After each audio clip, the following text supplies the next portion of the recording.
Monsieur Henri Guillemin au Club 44. Ce soir, son sujet sort du cadre habituel de ses conférences littéraires historiques. Le titre qu'il a choisi, en effet, l'affaire Jésus, peut paraître insolite. Il y a eu au Club 44 plusieurs conférences traitant du christianisme, de son histoire, de ses problèmes, et entre autres celles provenant de milieux proches de l'Union rationaliste, qui nous ont montré qu'il n'existe pas de preuve historique de l'existence de Jésus. Il est tout de même surprenant de penser que cet homme, qui est à l'origine de cette énorme révolution qu'est le christianisme, a passé inaperçu pour la plupart de ses contemporains, puisque les historiens du temps n'en ont pas parlé. Même Flavius Joseph, qui pourtant, dans son livre de l'histoire de la guerre des Juifs contre les Romains, décrit la période d'une manière très minutieuse, n'en parle pas.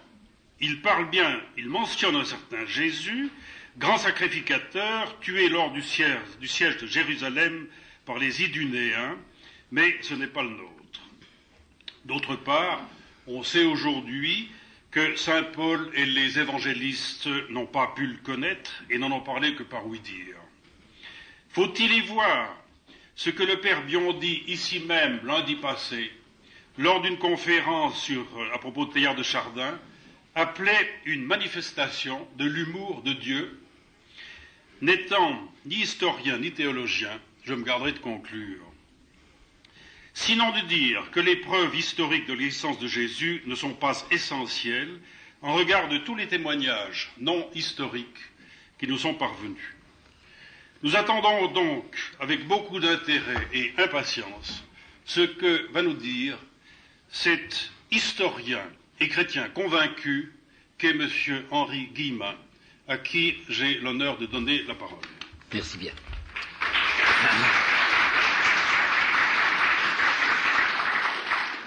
On ne vous a pas dit, et j'avais cependant désiré que l'on le dise, qu'il n'y aura pas de débat. Parce que je vais parler environ 1h20, peut-être 1h30, que je serai fatigué, et qu'après, la discussion s'éterniserait. Il y a 100 000 questions à poser. Alors je vais simplement vous apporter ce que j'ai envie de vous dire, puis je me retirerai. Voyez-vous, j'ai l'habitude de faire des conférences, mais c'est des conférences très différentes de ce que je fais d'habitude. Je n'essayerai de faire aucun effet oratoire. Je suis devant vous, je voudrais être parmi vous. Parce que voyez-vous, sans exagérer, j'ai maintenant 78 ans, et je peux vous dire que c'est le résultat de 50 ans de rumination que je vous apporte ce soir. Disons, si vous voulez, que c'est une déposition, presque testamentaire, sur ce que je crois d'un problème qui pour moi est capital. Pourquoi est-ce que j'ai pris ce titre, l'affaire Jésus? C'est un peu provoquant, mais c'est pas un titre de moi. Vous savez peut-être que c'est du Peggy. Dans Clio, qui est son dernier texte, qui n'a paru que posthume, Peggy disait « Je me suis beaucoup battu pour l'affaire Dreyfus, mais viendra un temps où cette affaire Dreyfus sera oubliée. En revanche, disait Peggy, il y a une histoire qui ne sera jamais oubliée, c'est ce que j'appelle l'affaire Jésus. » C'est donc Peggy qui dit ça. Deux sens dans affaire Jésus. Premièrement, si on pense à l'affaire Dreyfus, c'est un procès. Et effectivement, celui qui s'appelait Yeshua, et dont je vous dirai tout ce que nous pouvons deviner, a été condamné à la suite d'un procès dont ses disciples ont demandé la révision, que n'acceptent toujours pas les juifs fidèles. Ça, un premier sens, très précis. Puis un second sens plus large. Ce personnage aurait dit « Je serai toujours parmi vous un signe de contradiction ». Eh bien, c'est ce signe de contradiction qui constitue une espèce d'affaire humaine et que je vais essayer de traiter devant vous. Lorsque on parle de christianisme, on se réfère à quelqu'un. Si vous pensez stoïcisme, il n'y a pas quelqu'un qui est à l'origine du stoïcisme. Il y a divers stoïciens qui ont une certaine doctrine, une certaine école, mais on ne peut pas dire que ça se rattache à un personnage. Tandis que si vous dites christianisme, vous vous rattachez à quelqu'un. Ce quelqu'un qu'on a appelé le Christ. Vous savez peut-être l'origine de ce mot. C'est un mot juif, Messia, qui voulait dire le Messie. Messie, ça signifie l'élu de Dieu, celui qui a l'onction divine, que les juifs attendaient. Ce mot Messia, en grec, se traduisait par Christos, et en latin par Christus, d'où nous avons fait, en français, Christ. Le Christ, c'est un titre de fonction. C'est un titre de fonction. Mais c'est pas son nom propre. Son nom, c'était Jésus. En araméen, c'était Yeshua, et puis avec un prénom, il y a toujours un nom après, ben Yosef, fils de Joseph, Yeshua ben Yosef. Alors il s'agit de savoir quels sont les documents qui nous permettent d'envisager quelque chose sur ce personnage assez mystérieux. Ça s'appelle exégèse. Quels sont les documents? Nos documents sont avant tout les évangiles. Ces évangiles sont au nombre de 4. Je veux dire qu'il n'y en a que 4 qu'on a retenus pour déclarer qu'ils étaient canoniques, ça veut dire selon la règle. C'est vers le IIIe siècle que l'Église, qui s'était déjà constituée, a dit voici les 4 documents que nous considérons comme essentiels, écartant ceux qu'on a appelés les apocryphes, et qu'on en a écartés parce qu'ils étaient, semble-t-il, trop pleins de légendes. Nous allons voir dans quelle mesure la légende ne s'est pas introduite dans nos canoniques. Ils sont donc 4, ces canoniques, vous savez très bien, c'est Marc, c'est Matthieu, c'est Luc et c'est Jean. Là-dedans, on peut faire une distinction entre les 3 premiers et le dernier.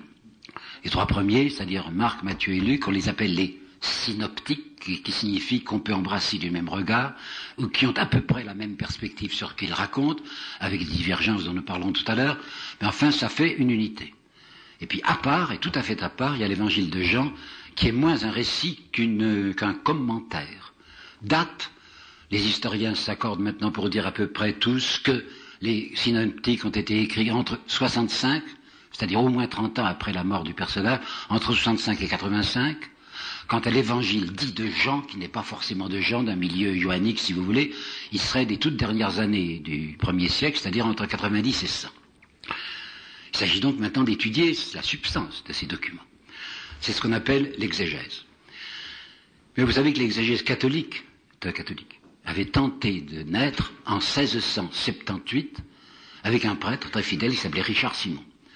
Richard Simon avait publié un livre qui s'appelle Histoire critique du Vieux Testament, je répète la date, 1678, et immédiatement il a suscité la plus grande violence de la part de Bossuet, dont je vous reparlerai à une autre occasion, tout à l'heure.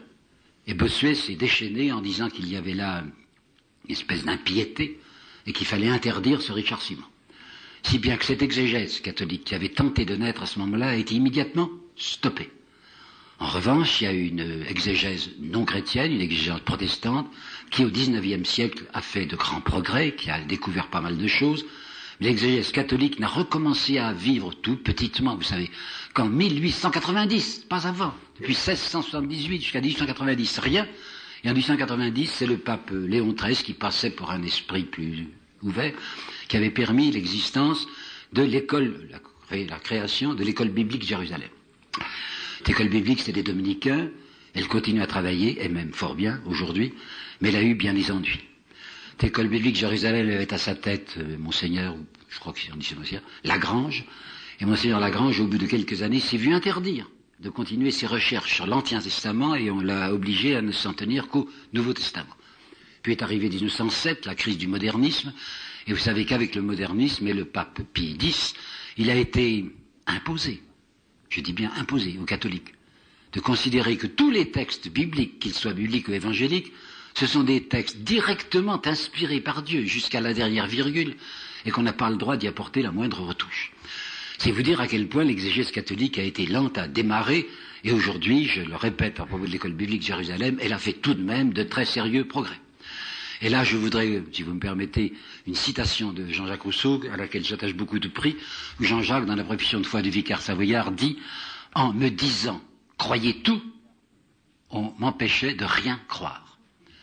Un certain nombre d'exégètes catholiques ont en effet estimé qu'il y avait des choses qui étaient impérieusement recommandées comme valables, comme historiques, et qui ne l'étaient pas, et qu'effectivement, pour se rendre crédible, il fallait faire un tri dans les, entre guillemets, vérités apportées par les évangiles. Alors on s'est mis à étudier enfin d'une manière sérieuse ce que c'était que ces évangiles. On a fait de la critique historique sur ces textes évangéliques. Qu'est-ce que c'était? Avant tout, voyez-vous, c'était des aides-mémoires. Lorsque la génération qui avait connu Yeshua ben Yosef disparaissait par la mort, que cette génération s'en allait, quoi, ces gens étaient pleins de substance, enfin pleins d'élan, et ils voulaient laisser à la génération suivante l'essentiel de ce qu'ils avaient, eux, recueilli.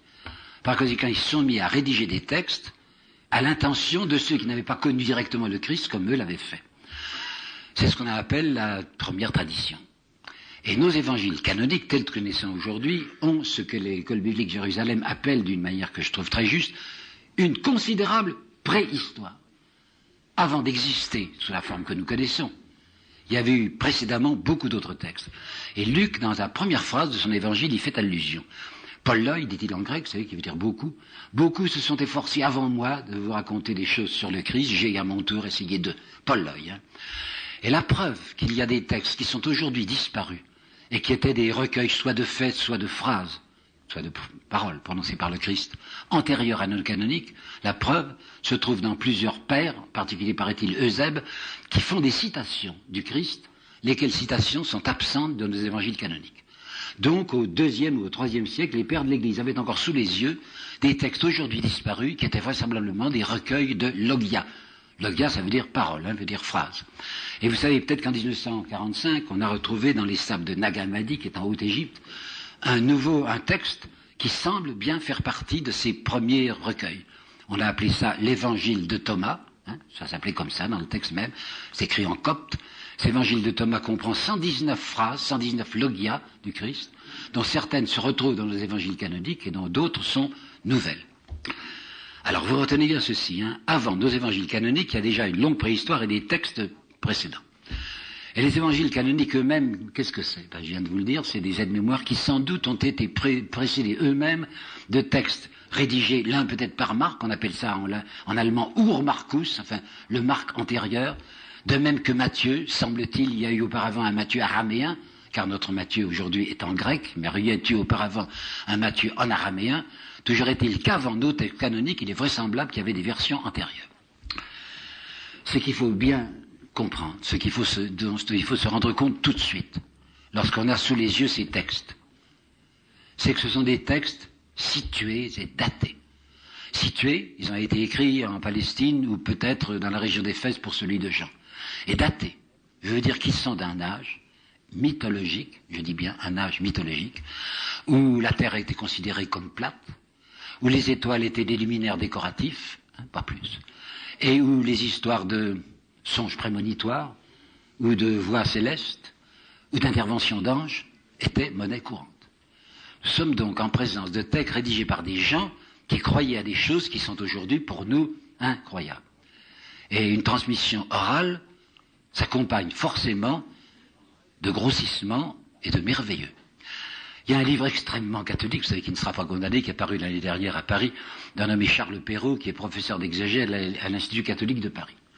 Eh bien, c'est ce Charles Perrault qui ose écrire dans ce livre, dont je vous répète qu'il est absolument orthodoxe, il ose écrire, il y a eu un déferlement de merveilleux. Je dis bien, un déferlement de merveilleux, c'est-à-dire qu'on a ajouté toutes sortes de choses de plus en plus séduisantes qui parlaient à l'imagination et des grossissements. Regardez par exemple comme on voit deux multiplications des pains. Regardez ce qui va se passer entre Marc et entre Matthieu, qui doivent avoir une certaine distance entre les deux, pour les phénomènes qui auraient accompagné la mort du Christ. Si vous lisez Marc, il s'agit simplement du voile du temple qui se déchire et d'obscurité qui se répandent sur la terre. Mais si vous regardez Matthieu, pour le même événement, ça ne lui suffit pas que le voile du temple soit déchiré, ça ne lui suffit pas qu'il y ait eu des ténèbres, il y a eu un séisme, il y a eu un tremblement de terre, et même, dit-il, des tombes de saints, des tombes de saints, s'ouvrir, et on a vu des ressuscités, des saints ressuscités qui se promenaient dans les rues de Jérusalem. Vous voyez donc qu'il y avait eu des grossissements presque inévitables, et nous sommes obligés d'être très critiques, d'être très prudents à l'égard de ces textes-là. D'autre part, il est à peu près certain, il est évident, il est reconnu aujourd'hui, qu'il y a eu des influences étrangères qui se sont exercées sur les rédacteurs des évangiles. Ainsi, j'ai appris, je vous répète ce que j'ai lu dans les livres, que l'histoire que vous connaissez très bien du mauvais riche qui est dans l'enfer et qui s'adresse à ce pauvre qu'il a négligé et qui est maintenant auprès du Père, et il lui demande d'intervenir, ça vient, paraît-il, du folklore égyptien.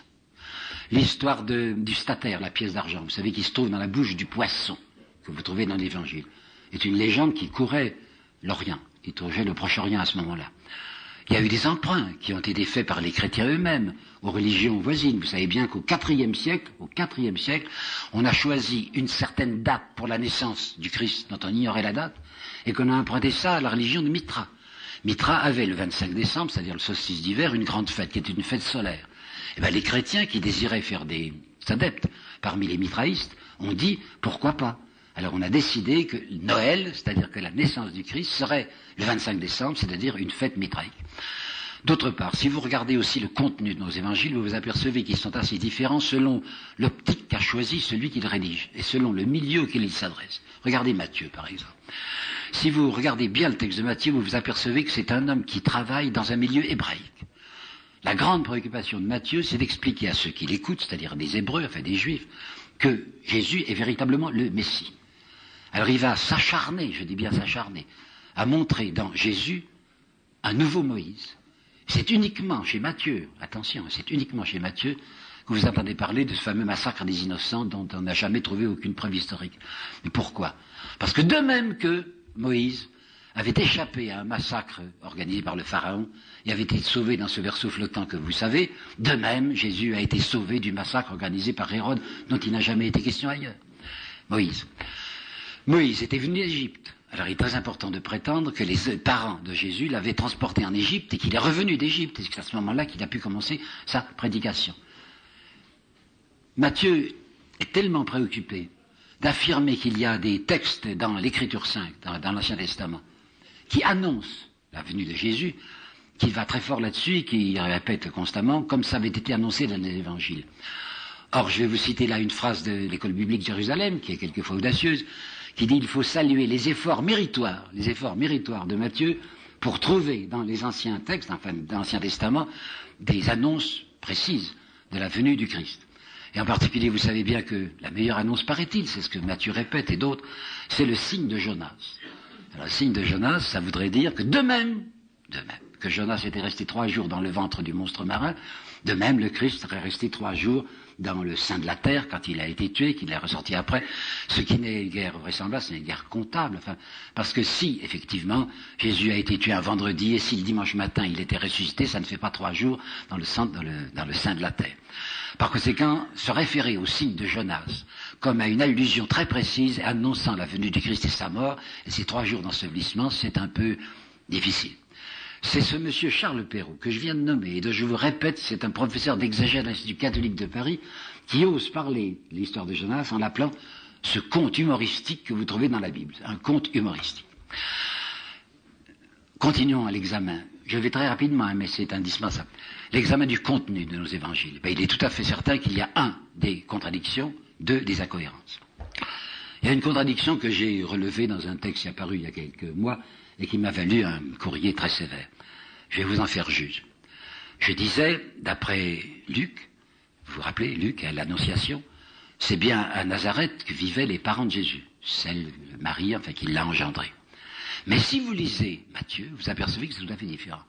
Matthieu raconte la fuite en Égypte, comme vous savez, à la suite de la persécution d'Hérode, et c'est au moment où les parents de Jésus l'ont ramené à Bethléem que de là ils ont décidé, puisque Hérode était dangereux, d'aller s'établir ailleurs, et, dit Matthieu, ils choisirent la Galilée et une petite ville nommée Nazareth.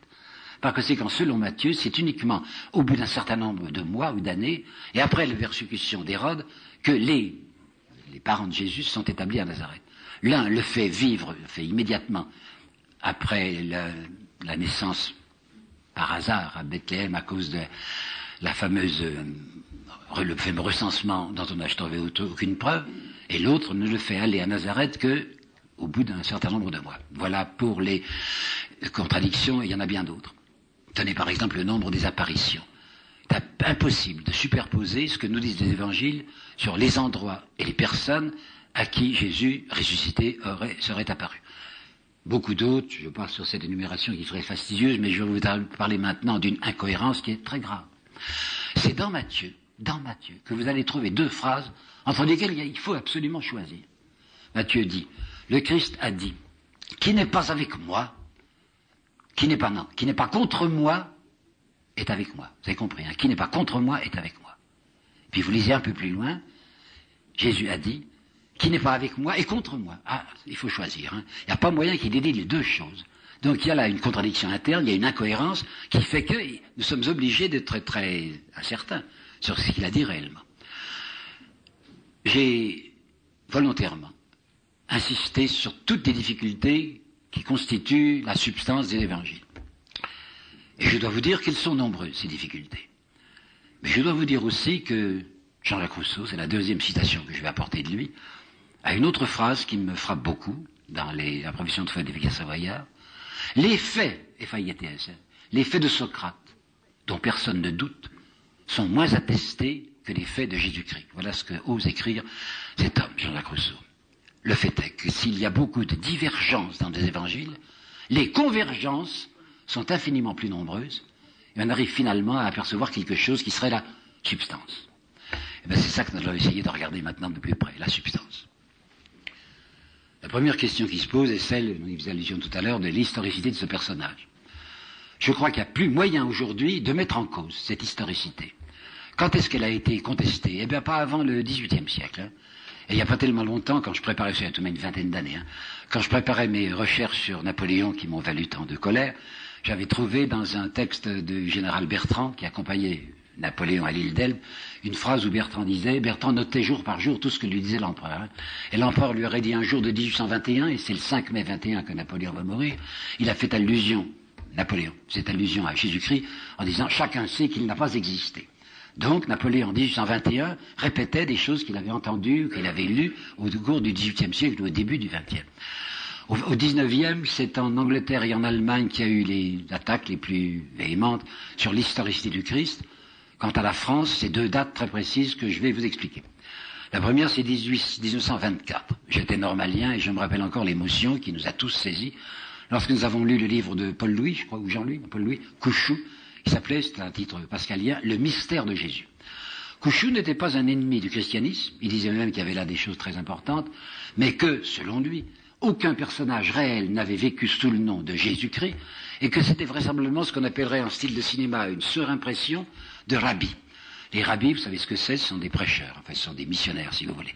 Et au 1er siècle, à cause d'un revival mystique dont il n'explique pas l'origine, il y avait eu un certain nombre, disait M. Couchou, un certain nombre de prêcheurs qui croyaient du reste à la proximité de la fin du monde et qui avaient fait une certaine émotion en Palestine.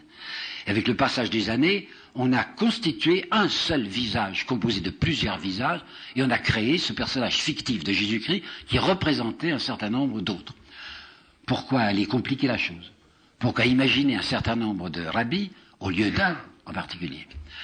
Et ce Paul Louis Couchou, en 1924, a eu beaucoup d'audience, et en 1932, il y a un prêtre défroqué, à ce moment-là qui avait quitté l'église, qui s'appelait Alfaric, l'ex-abbé Alfaric, et qui a fait une conférence très puissante, très documentée, à l'Union rationaliste, qui a été immédiatement tirée en brochure, et qui s'appelait « Jésus a-t-il existé ?» Réponse « Non ». 1932. Or voilà qu'en 1933, M. Guimbert, qui était professeur à la Sorbonne, publie un livre énorme, enfin un pavé d'environ 500 pages, intitulé « Jésus ». M. Guimbert est un rationaliste, un homme qui ne croit absolument pas à la divinité du Christ, mais qui expliquait, avec des arguments dont je vous dirai l'essentiel, qu'il était impossible de mettre en cause l'historicité de ce personnage. Et voici l'argumentation, à mon avis, saisissante de Guimbert. Le Talmud, vous savez ce que c'est le Talmud, hein, ce sont des textes des rabbins sur un certain nombre d'années, avec des discussions contre les chrétiens, il y a des dissidents du judaïsme. Et M. Guimbert a perçu ceci qui est très frappant, que jamais aucun rabbin n'a mis en cause l'historicité du personnage. Vous comprenez à quel point ils auraient été forts, les rabbins, à l'égard des disciples chrétiens, pour lui dire, mais taisez-vous donc, votre Jésus, il n'a même jamais existé. Or, jamais, aucun rabbin n'a mis en cause cette historicité. Il discute simplement sur les comportements de ce personnage. A-t-il ou n'a-t-il pas fait des miracles? Était-il ou n'était-il certainement pas le Messie? Mais qu'il ait réellement existé, jamais les rabbins l'ont mis en question. Donc, s'il avait eu la possibilité de le nier, il n'aurait pas manqué de le faire. Et c'est cette même année 1933 où paraît à Paris le livre de Guimbert Jésus, que paraît à Jérusalem le livre d'un hébraïsant, enfin un juif lui-même, il s'appelait Joseph Klausner, qui était professeur à l'université hébraïque de Jérusalem, et qui publie un livre intitulé La vie de Jésus, la vie de Jésus.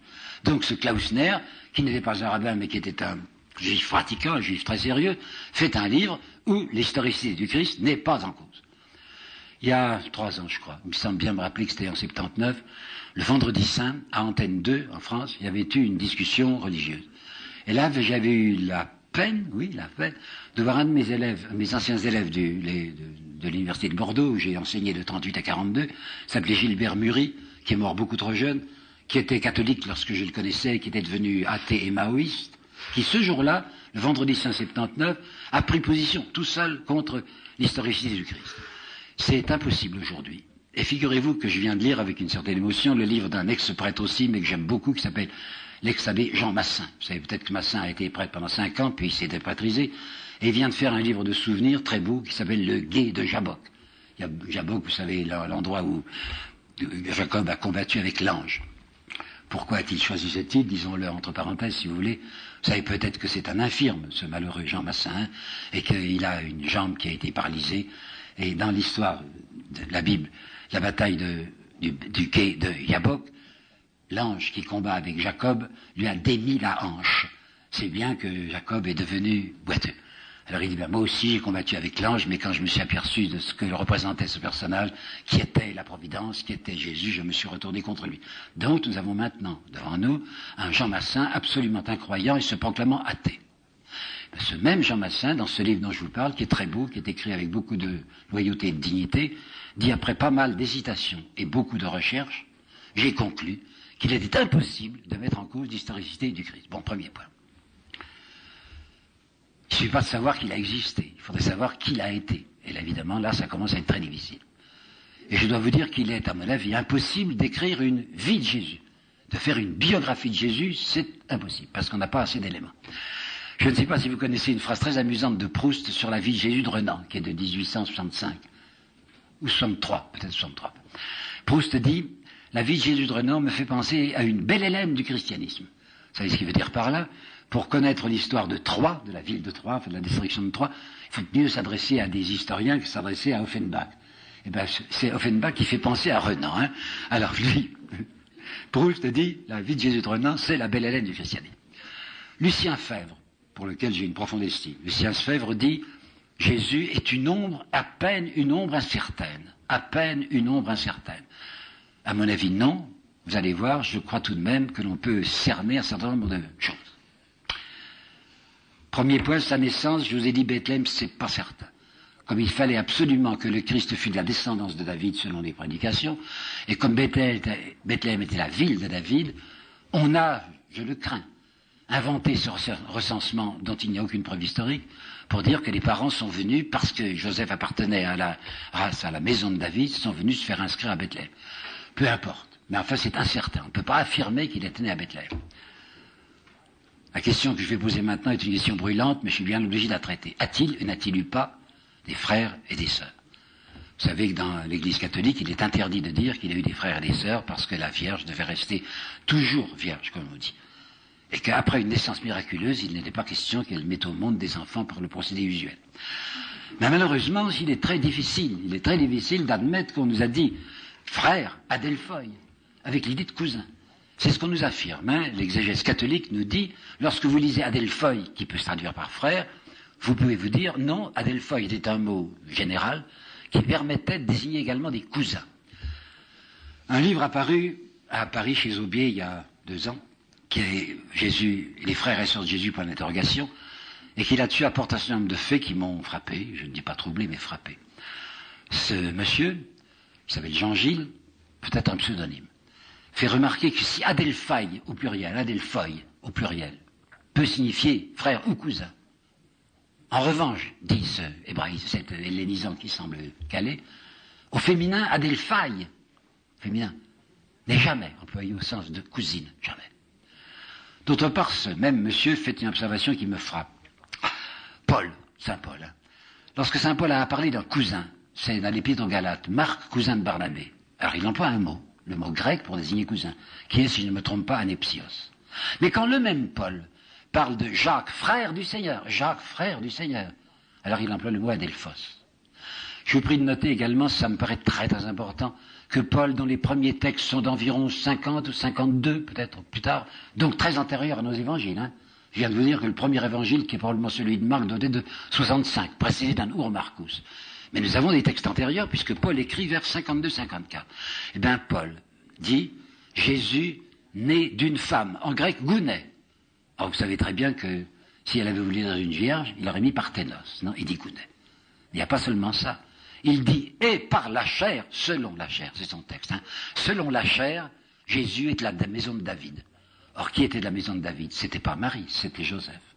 Par conséquent, en 50 ou en 52 après Jésus-Christ, Paul, l'apôtre Paul, ne croit évidemment pas à une naissance miraculeuse du Christ, ni à une conception virginale. Et il semble aujourd'hui établi que l'idée de la conception virginale, l'idée de cette naissance miraculeuse, n'apparaît que dans les dernières années du 1er siècle. Mais il est très important de savoir que l'apôtre Paul ne le croyait pas. Bon, alors ça, c'est les deux premières choses que je vais vous dire. Naissance contestée à Bethléem, et à mon sens, certitude qu'il avait des frères et des sœurs. Quant à la naissance miraculeuse, je ne me prononce pas, mais je vous apporte simplement les textes que je viens de vous dire de Paul. Certitude, semble-t-il, qu'il était charpentier, puisque deux textes disent, et pourquoi pas, et qu'il a vécu jusque vers sa 30e année, d'après Luc, jusqu'à vers sa 30e année, très tranquillement, à la ville de Nazareth, artisan local. Puis voilà que cette année-là, envers ses 30 ans, se produit un fait bouleversant pour lui. Il entend parler de quelque chose qui se passe au bord du Jourdain de la part de quelqu'un qui s'appelait Yochanan, Yochanan que nous appelons Jean le Baptiste. Il semble que ce Jean le Baptiste était de sa parenté. Et le bruit courait, qu'il se produisait des choses au bord du Jourdain, et que les foules s'y précipitaient, et que Jean organisait un baptême, il plongeait les gens dans le Jourdain, en leur disant « Repentez-vous, car la fin du monde est imminente ». Eh bien, il semble y avoir une certitude, il y est allé. Yeshua ben Yosef va voir ce qui se passe au bord du Jourdain. Et d'après le texte, quand il se présente auprès de Jean et qu'il demande à son tour à être purifié, car c'est un baptême de purification, Jean lui dit, mais non, je te connais, tu n'as pas besoin de purification. Au contraire, Jean aurait même dit, c'est moi qui ne suis pas digne de dénier le cordon de sa chaussure, mais ce n'est pas certain. Toujours est-il qu'il y a une opposition de la part de Jean le Baptiste qui dit, non, pas vous, pas toi. Et Jésus exige. Donc Jésus va se soumettre à un baptême de purification. Et il semble également incontestable qu'un déclic à ce moment-là se produit en lui. Puisqu'il semble, c'est même certain, qu'à partir de cette date, après une retraite au désert, comme on dit, enfin 40 jours, je ne sais pas, il va opérer une rupture dans son existence.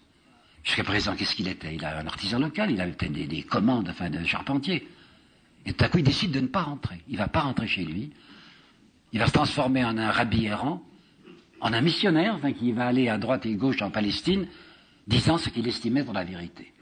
Donc il s'est produit, après son entrevue avec Jean et après son baptême, quelque chose de considérable dans sa vie intérieure, que l'organisation rédactionnelle des évangiles transforme en une voix qui serait élevée au moment où il est sorti de l'eau. Une voix est venue du ciel pour lui dire « Ceci est mon fils bien-aimé en qui j'ai mis toutes mes complaisances » et il y aura eu même une colombe significative qui s'est venue sur sa tête. Ce qui signifie que quelque chose de très important s'est produit en lui et qui décide à ce moment-là de changer de vie et de se consacrer à la prédication de ce qu'il estimait être la vérité.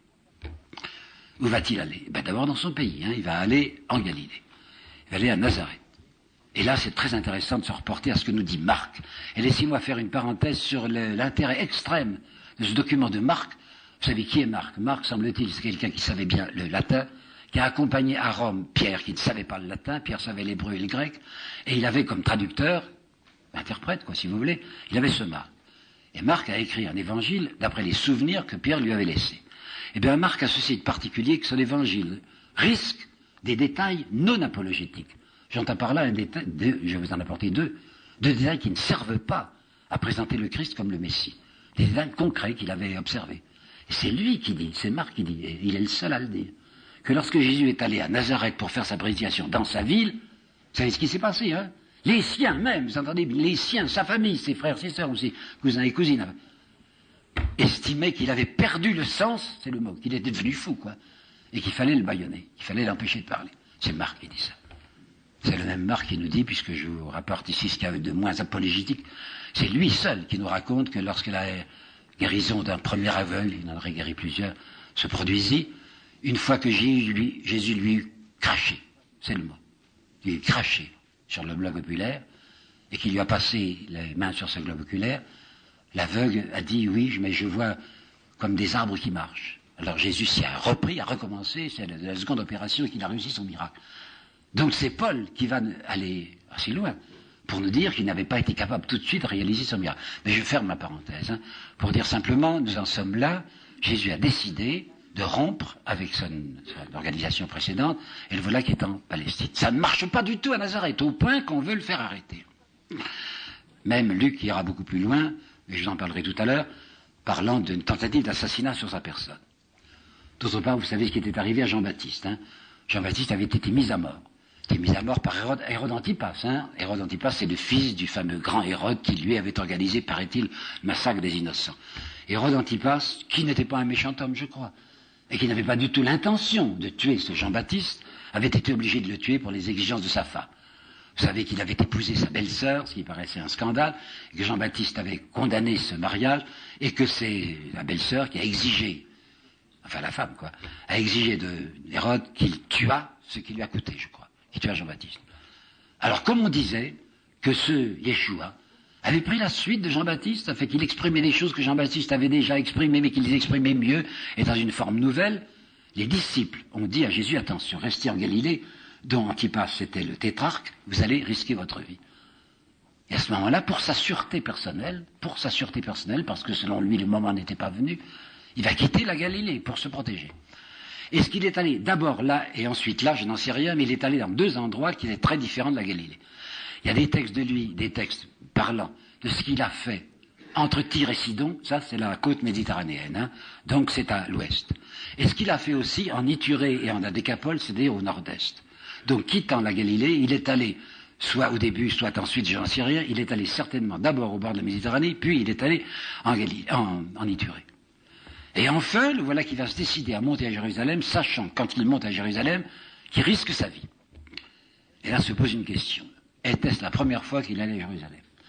Si vous prenez les synoptiques, il y serait allé une seule fois, risquant sa vie et effectivement se faisant arrêter. Si vous prenez Jean, il semble qu'il y soit allé 3 fois. S'il est allé 3 fois à Jérusalem, en admettant qu'il y soit monté chaque fois que pour Pâques, c'est donc que sa mission aurait duré 3 ans. D'autres disent que sa mission n'a duré qu'1 an. Et je vais vous dire pourquoi, moi, j'incline à l'idée d'une seule année. Pourquoi?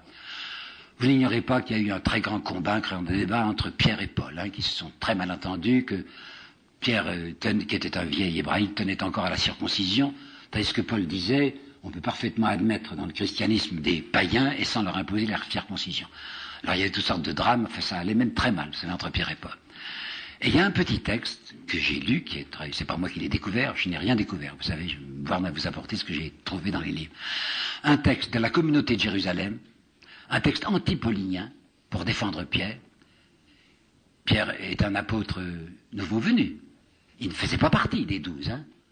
Alors les gens de Jérusalem, pour défendre Pierre, disent, je ne comprends pas l'attitude impérieuse que prend Paul à notre égard, étant donné que lui n'a jamais vécu avec le Christ, tandis que nous avons vécu une année entière avec Yeshua. Ah, une année entière. S'ils avaient pu dire, nous avons vécu depuis 3 ans avec lui, il n'aurait pas manqué de le faire. Donc, il y a un petit texte de la deuxième partie du 1er siècle qui dit, nous avons vécu une année entière avec lui. Ce qui m'incline à penser, sans pouvoir vous dire que c'est certain, m'incline à penser que sa mission à travers la Palestine et les terres de l'Est ou de Nord-Est, de l'Ouest ou du Nord-Est, a duré, je le suppose, une année. Bon. Et maintenant, le personnage. Est-ce qu'on peut l'entrevoir? Oui, on peut l'entrevoir. Primo, il est certain, vous allez voir pourquoi. Il est certain qu'il n'y avait pas dans son apparence quelque chose qui le désignait immédiatement au regard. Preuve, lorsqu'on a décidé de le faire arrêter, il a fallu qu'on s'adresse à quelqu'un qui s'appelait Judas, et qui lui s'est proposé pour le faire reconnaître, en disant, c'est celui à qui je donnerai un baiser qu'il faudra arrêter. Or, s'il avait eu une stature particulière, si immédiatement, s'approchant du groupe où il était, on l'avait reconnu comme étant le chef, il n'avait pas besoin d'être désigné au sbire. Donc, c'est qu'il n'y avait rien dans son apparence extérieure qui le désignait d'une manière particulière. Ni un visage, il est vrai que c'est de l'obscurité, ni un visage particulier, j'en sais rien, certainement pas une stature particulière. Chance, pour qu'il ait eu une très forte poitrine, puisqu'à ce moment-là, il n'y avait pas de haut-parleur, et qu'il arrivait à se faire entendre de foule. Donc c'est un homme qui devait avoir une puissante poitrine et une voix forte. Certitude aussi, ça je ne vais pas trop fort, certitude que sortait de lui ce qu'on appelle aujourd'hui un charisme. Ça veut dire qu'il y avait un rayonnement, comme des ondes qui partaient de lui. Sans ça, il n'y aurait pas eu cette commotion autour du personnage. Alors disons donc que vraisemblablement son apparence n'avait rien d'étonnant, que sa voix était forte et que sortait de lui je ne sais quelle lumière, un rayonnement. Deuxièmement, pardonnez-moi la brutalité de ce que je vais vous dire. Le concile de... le nom est Chalcédoine, dit c'était un vrai Dieu et un vrai homme. Attention, c'était vraiment un véritable homme. Par conséquent, il était soumis à nos contraintes physiologiques. Et 2 fois dans l'évangile de Matthieu, 2 fois, il est question carrément, et de la manière la plus simple, de la bouche du Christ du sort de nos digestions. Vous savez sans doute qu'il s'oppose à certains textes des pharisiens disant qu'il y a des aliments purs et aliments impurs. Il n'y a pas d'aliments purs et d'aliments impurs. Ce qui est impur, c'est qui sort du corps de l'homme, de la bouche de l'homme. Ça, c'est impur quand c'est des méchancetés. Le reste, dit-il, va au lieu d'essence. Bon. Alors vous avez cette première affirmation, représentez-vous-le comme un être soumis à toutes nos contraintes physiologiques. Qu'est-ce qu'on peut encore deviner d'après ces paroles? C'est un oriental. C'est un oriental qui a le goût des paroles brutales, le goût de ce que j'appellerais l'hyperbole, de l'emphase peut-être, de l'exagération, qui a un goût de la démesure et du paradoxe. Je vais vous en donner des preuves. Des preuves qui sont très courantes et qui m'ont épaté quand j'en ai pris conscience. La parabole de la poutre et la paille et la poutre, vous la connaissez, hein, c'est tellement banal qu'aujourd'hui on a à peine même à le répéter. Ça veut dire qu'on est très attentif aux défauts d'autrui et qu'on ne voit pas ses propres défauts. Alors dire déjà que on voit très bien, on ne voit pas bien. La paille qu'on a dans l'œil, vous savez, une paille dans l'œil, on aurait dit plutôt une poussière. Mais prétendre qu'il y a poutre dans l'œil du voisin, c'est une plaisanterie charpentier. Hein. C'est pas possible, il n'y a pas de poutre possible. Hein. Donc il va très fort, exprès. Le chameau. 2 fois le chameau apparaît dans le texte évangélique, et d'une manière très amusante. Hein. La première fois, vous savez, c'est une fameuse phrase qu'on a essayé de tirer comme on a pu. Bernanos a des phrases admirables là-dessus, pour indiquer comme les exégèses catholiques ont été prudents.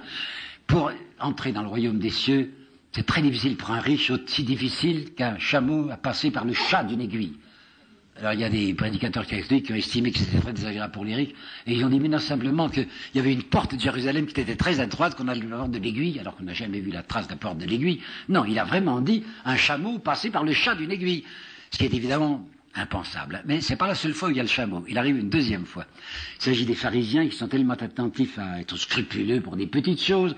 Ah, chers pharisiens, dit-il, vous filtrez votre breuvage, hein, et vous arrêtez le moucheron, mais vous avalez le chameau. C'est très difficile d'avaler un chameau, hein, autant que la poudre dans l'œil.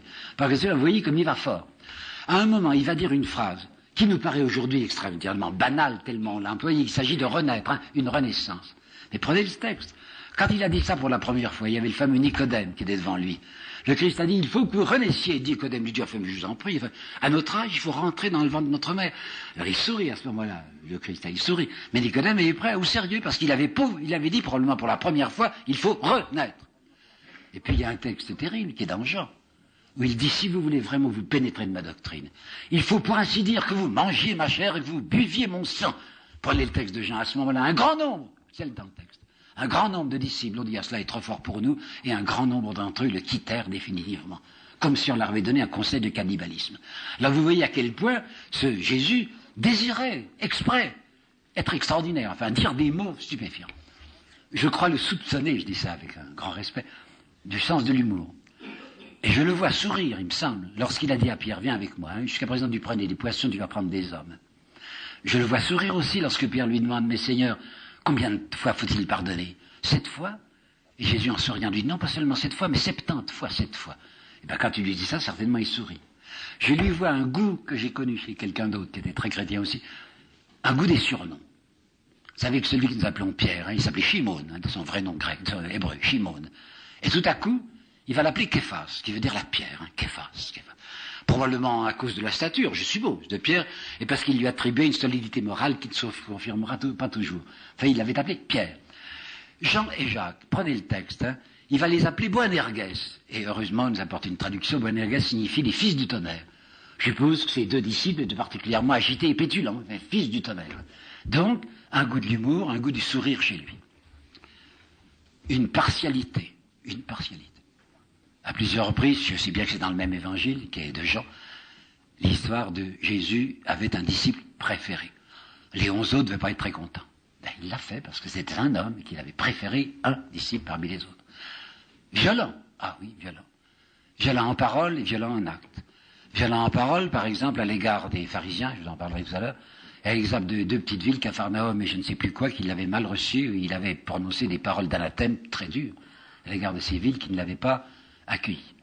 Quant à la violence physique, vous savez ce qu'il va faire, c'est dans le texte de Jean, je crois, où saisissant un paquet de cordes, le mot est d'un paquet de cordes, il s'en est servi comme d'un fouet, et qui s'est mis à renverser les tables des changeurs dans la cour sur le parvis, du temple. Donc, une violence. je vais de plus en plus loin, hein. S'il était un vrai homme, il était comme nous sans doute sujet à l'erreur. Et je crois qu'il s'est trompé. Parce qu'à plusieurs reprises, il annonce la fin du monde comme imminente. Puisqu'il dit, vous tous qui m'entendez, eh bien, la fin du monde viendra avant que cette génération ne soit éteinte. Et je sais bien qu'il y a des exégèses qui disent, mais non, enfin, on a fait une confusion. Il voyait dans l'avenir, il savait la destruction de Jérusalem. Effectivement, la destruction de Jérusalem a eu lieu par Titus en 70, c'est-à-dire quelques années après la mort du Christ.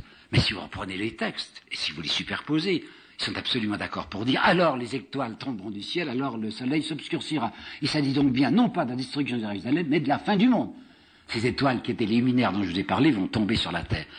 Donc il est certain que ce Yeshua croyait profondément à l'imminence de la fin du monde qui ne s'est pas produite. Je vais encore plus loin, je ne veux scandaliser personne, mais je voudrais dire les choses telles que je les vois.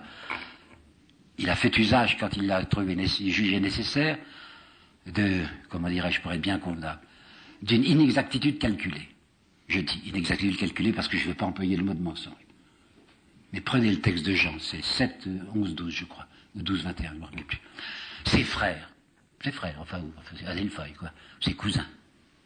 Entre parenthèses, quand Jean dit, même ses Adelphi, ne croyez pas en lui, hein, ben, si vous êtes obligé de traduire, même ses cousins ne croyaient pas en lui, c'est pas très pertinent, hein, tandis que si vous dites, même ses frères ne croyaient pas en lui, ça c'est plus grave. Donc, ses frères ne croyaient pas en lui, et lui disent, nous allons monter à Jérusalem pour la fête des tentes, qui était une fête qui se situait toujours avant Pâques. Hein. Tu es un thaumaturge, mais pas thaumaturge de province. Alors un homme de ta condition qui fait de si remarquables miracles, il faut que tu viennes faire tes numéros à Jérusalem. Et le Christ répond, montez à Jérusalem si vous voulez, quant à moi je n'y vais pas. Quant à moi je n'y vais pas. Prenez le texte, et lorsque ses frères furent partis, il monta quand même à Jérusalem, mais clandestinement. Donc il a annoncé là le contraire de ce qu'il avait l'intention de faire. Sexualité. C'est Anthony Burgess, l'homme de l'orange mécanique, qui a écrit, vous le savez, un très beau livre qui s'appelle L'homme de Nazareth. Et Burgess pose la question que nous ne pouvons pas ne pas nous poser. S'il est un homme d'environ 30 ans, 32 ans, quand il a commencé à faire son message, surtout dans ce pays palestinien, un homme de 30 ans qui n'est pas marié, c'est très extraordinaire. Alors Anthony Burgess a fait la proposition suivante, et je ne vois pas sur quoi elle peut s'appuyer. Il dit, il est vraisemblable qu'il avait connu la sexualité, et même probablement qu'il avait été marié.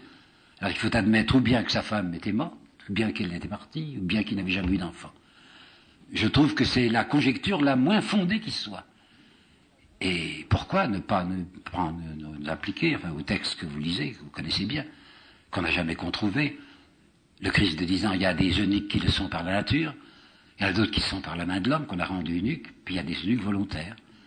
Eh bien, je crois que ce Christ, qui devait être ce Jésus, qui devait être un religieux, enfin, un hébreu, hébraïsant, qui prenait au sérieux sa foi, avait déjà décidé, avant même, tout en étant charpentier, hein, avant même décidé de rompre avec son métier et de devenir un errant, avait déjà décidé de consacrer sa vie à ce qu'il estimait être l'essentiel, c'est-à-dire la prédication de la parole de Dieu.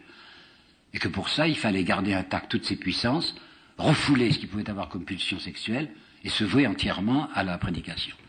Je crois que c'est ça la meilleure explication possible sur cette, semble-t-il, cette ignorance de la sexualité, ignorance volontaire de la sexualité, cachée Jésus. Bien. Ben maintenant, nous allons arriver à sa mort. Pourquoi et comment l'a-t-on tué? Et qu'est-ce qui s'est passé? Pourquoi? Eh bien, figurez-vous qu'il était arrivé à amasser contre lui une somme de haine énorme. Tout à l'heure, j'ai fait allusion au sien, qui disait, il a perdu l'esprit, il faut l'enfermer, il faut le bâillonner. Pourquoi? Vous savez, c'était une honnête famille. Probablement, c'est de très braves gens, de Nazareth. Et tout d'un coup, il avait compromis la famille. Cette famille estimable avait maintenant quelqu'un qui se conduisait très mal.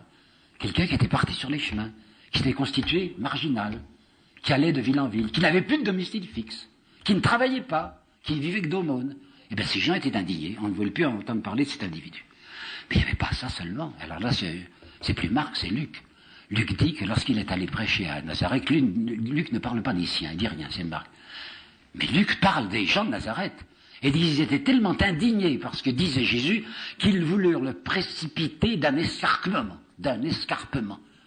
Donc ils avaient l'intention de le jeter à bas dans un précipice. Puis le texte est très mystérieux. Cependant, Jésus passa au milieu d'eux et s'en alla. Qu'est-ce qui leur est arrivé? Est-ce que les siens, dont il est question dans Marc, se sont interposés à ce moment-là? Voulait bien qu'on lui interdit la parole, mais pas qu'on le tuât. Peut-être que les gens se sont fait entendre, les siens se sont fait entendre, non, ne le tuez pas tout de même. Ou peut-être que Jésus les a intimidés, que ce lynchage qu'ils préparaient, ils en ont eu crainte, et que, à cause du charisme qui sortait de lui, ils l'ont laissé partir. Je n'en sais rien. Toujours est-il qu'il faut que vous sachiez qu'il y avait une telle haine contre lui qu'on avait songé à le tuer à Nazareth. 1. Les siens et Nazareth. 2. Les notables. Les notables, quoi, les gens bien établis, les gens convenables de la société. Ben, quand on voyait, quand ils entendaient Jésus dire, car il l'a dit, semble-t-il, les prostituées entreront avant vous dans le royaume de Dieu, ces gens en étaient indignés, c'est pas possible, enfin, il y a des gens très convenables, des gens respectés, et voilà ce qu'il nous dit. Et vous connaissez la fameuse histoire, mais il faut que vous la réalisiez bien, quand il parle des sépulcres blanchis. Ça veut dire les sépulcres blanchis, ben, c'est ces petits mastabas, vous savez, comme il y en a encore beaucoup en Orient, qui sont bien entretenus, avec de la chaux bien claire, bien blanche à l'extérieur, les gens qui préparent leur tombeau. Et à l'intérieur, dit le Christ, qu'est-ce qu'il y a? Il y a des ossements et de la pourriture. Ben vous, les gens de bien, à l'intérieur de votre cœur, il n'y a que de la pourriture. Vous pensez bien que les notables, enfin les gens convenables, sont fous de rage. Et puis il y a surtout le clergé. Le clergé de Jérusalem, il est anticlérical, le Christ, mais terriblement anticlérical. Il va les attaquer. Rappelez-vous l'histoire du Samaritain, qu'est-ce que c'est? Ben, vous la connaissez, mais laissez-moi vite raconter ça. Vous savez, le texte, un homme descendait, Dieu si ça descend, je suis allé plusieurs fois, ça descend de Jérusalem à Jéricho, puisque Jéricho est au-dessous du niveau de la mer. Hein. Alors il y a un homme qui descendait de Jérusalem à Jéricho, il est attaqué par des brigands, il est là couché, saignant, sanglant, dans le fossé, passe un prêtre, puis à ce moment-là se détourne, ça ne me regarde pas. Passe un lévite, c'est un homme qui est encore attaché au temple, ça ne me regarde pas. Et il faut que ce soit un Samaritain qui s'occupe de lui. Vous savez ce que c'était que les Samaritains? Vous ne vous rendez pas compte. Les Samaritains étaient des gens qui étaient considérés comme des hérétiques, et même comme des païens. C'était des gens qui adoraient Dieu au sommet du mont Garizim, mais qui ne voulaient pas aller l'adorer au sommet du mont Sion, qui ne reconnaissaient pas le temple. C'était des gens méprisés, c'était des espèces d'infréquentables ou de communistes, si vous voulez. Eh bien, Jésus a imaginé que c'est un Samaritain qui, à la différence des curés, à la différence des prêtres, va s'occuper. Bon. Il y a ça. Il y a le fait qu'il les provoque, que Jésus provoque le clergé, en décidant qu'il n'y a pas d'aliments purs et d'aliments impurs, en décidant que le sabbat est fait pour l'homme et non pas l'homme pour le sabbat, et qui carrément va faire des miracles, va opérer des choses, va agir le jour où on ne doit pas agir, c'est-à-dire le jour du sabbat. C'est un hérétique, quoi. Puis il allait beaucoup plus loin, parce qu'il faut bien que vous réfléchissiez à ce qui s'est passé dans l'histoire du temple dont je parlais tout à l'heure, lorsqu'il s'est jeté sur l'échangeur. Le jour de Pâques, c'est une immense fête, comme vous savez. Et à ce moment-là, les sacrifices étaient de règle. Ça devait sentir l'abattoir. Hein. Alors il y avait quand on était riche, on achetait un bœuf, quand on était moins riche, on achetait un mouton, quand on n'était pas riche du tout, on achetait des oiseaux. Et tout ça, on les sacrifiait. Or, vous pensez bien que le clergé de Jérusalem était intéressé aux opérations. Parce qu'on amenait toutes ces bêtes à vendre, mais le clergé n'acceptait qu'une certaine monnaie, qui est un peu semblable à la monnaie romaine, parce que le clergé était très collaborationniste. Hein. Alors il y avait des changeurs qui étaient là pour que les gens qui arrivaient des divers endroits changeassent leur monnaie. Et soyez tranquilles qu'au temple, l'organisation ecclésiastique surveillait ce change. Alors quand Jésus se permet de fracasser les temples des changeurs, qu'on voit la monnaie qui court partout, il est bien évident que les clergés sont furieux. Toucher à l'argent, c'est mortel. Hein. Alors on décide à ce moment-là, les prêtres de Jérusalem ont décidé de le tuer. Mais le tuer, c'était pas commode, étant donné que ça n'est pas comme en Galilée. Où en Galilée, il y a un protectorat, comme disait la France autrefois. Vous savez, quand on n'osait pas dire qu'on avait une colonie, on mettait un protectorat. Alors il y avait le protectorat d'Hérode Antipas, qui était un réalité d'entraînement entièrement contrôlé par les Romains. Tandis qu'à Jérusalem, c'était les Romains qui exerçaient le pouvoir direct. Et ils s'étaient réservé le droit de vie ou de mort. Par conséquent, les prêtres de Jérusalem qui veulent tuer le Christ ne peuvent pas le faire eux-mêmes. Il faut qu'ils obtiennent que ce soit l'autorité romaine qui le tue. L'autorité romaine s'en moque, j'essaie d'être là, elle s'en moque complètement, enfin, d'une histoire d'hérésie. Il faut qu'on puisse décider, les Romains, à agir en prétendant que c'était un homme qui avait une intention très mauvaise, très fâcheuse, et qu'il était candidat à une royauté, hein, à une royauté juive, quoi, pour chasser les Romains. Là, j'ouvre une parenthèse, même deux, si vous voulez, pour vous dire qu'on s'est beaucoup trompé, surtout après 1945. Après 1945, à cause des souvenirs de l'occupation et de la libération, quand un certain nombre d'historiens ou d'historiens amateurs ont dit que le Christ devait être un résistant. Sûrement pas. Hein. Sûrement pas. il y avait des résistants chez lui. On les appelait les zélotes, vous savez. Je pense que plusieurs, peut-être, de ceux qui étaient les 12, et de parmi de ses disciples, étaient des gens qui n'acceptaient pas l'occupation romaine. Mais quant à lui, il n'était pas. Il ne s'occupait pas de ça, puisque vous allez voir un moment qu'il va accepter la supplique d'un officier d'occupation, espèce de capitaine, un centurion, comme on disait, qui est un Romain, par conséquent, et qui vient lui demander une intervention, et le Christ ne le rejette pas en disant « tu es un Romain, je ne te regarde pas », au contraire, il va faire ce que ce centurion lui demande.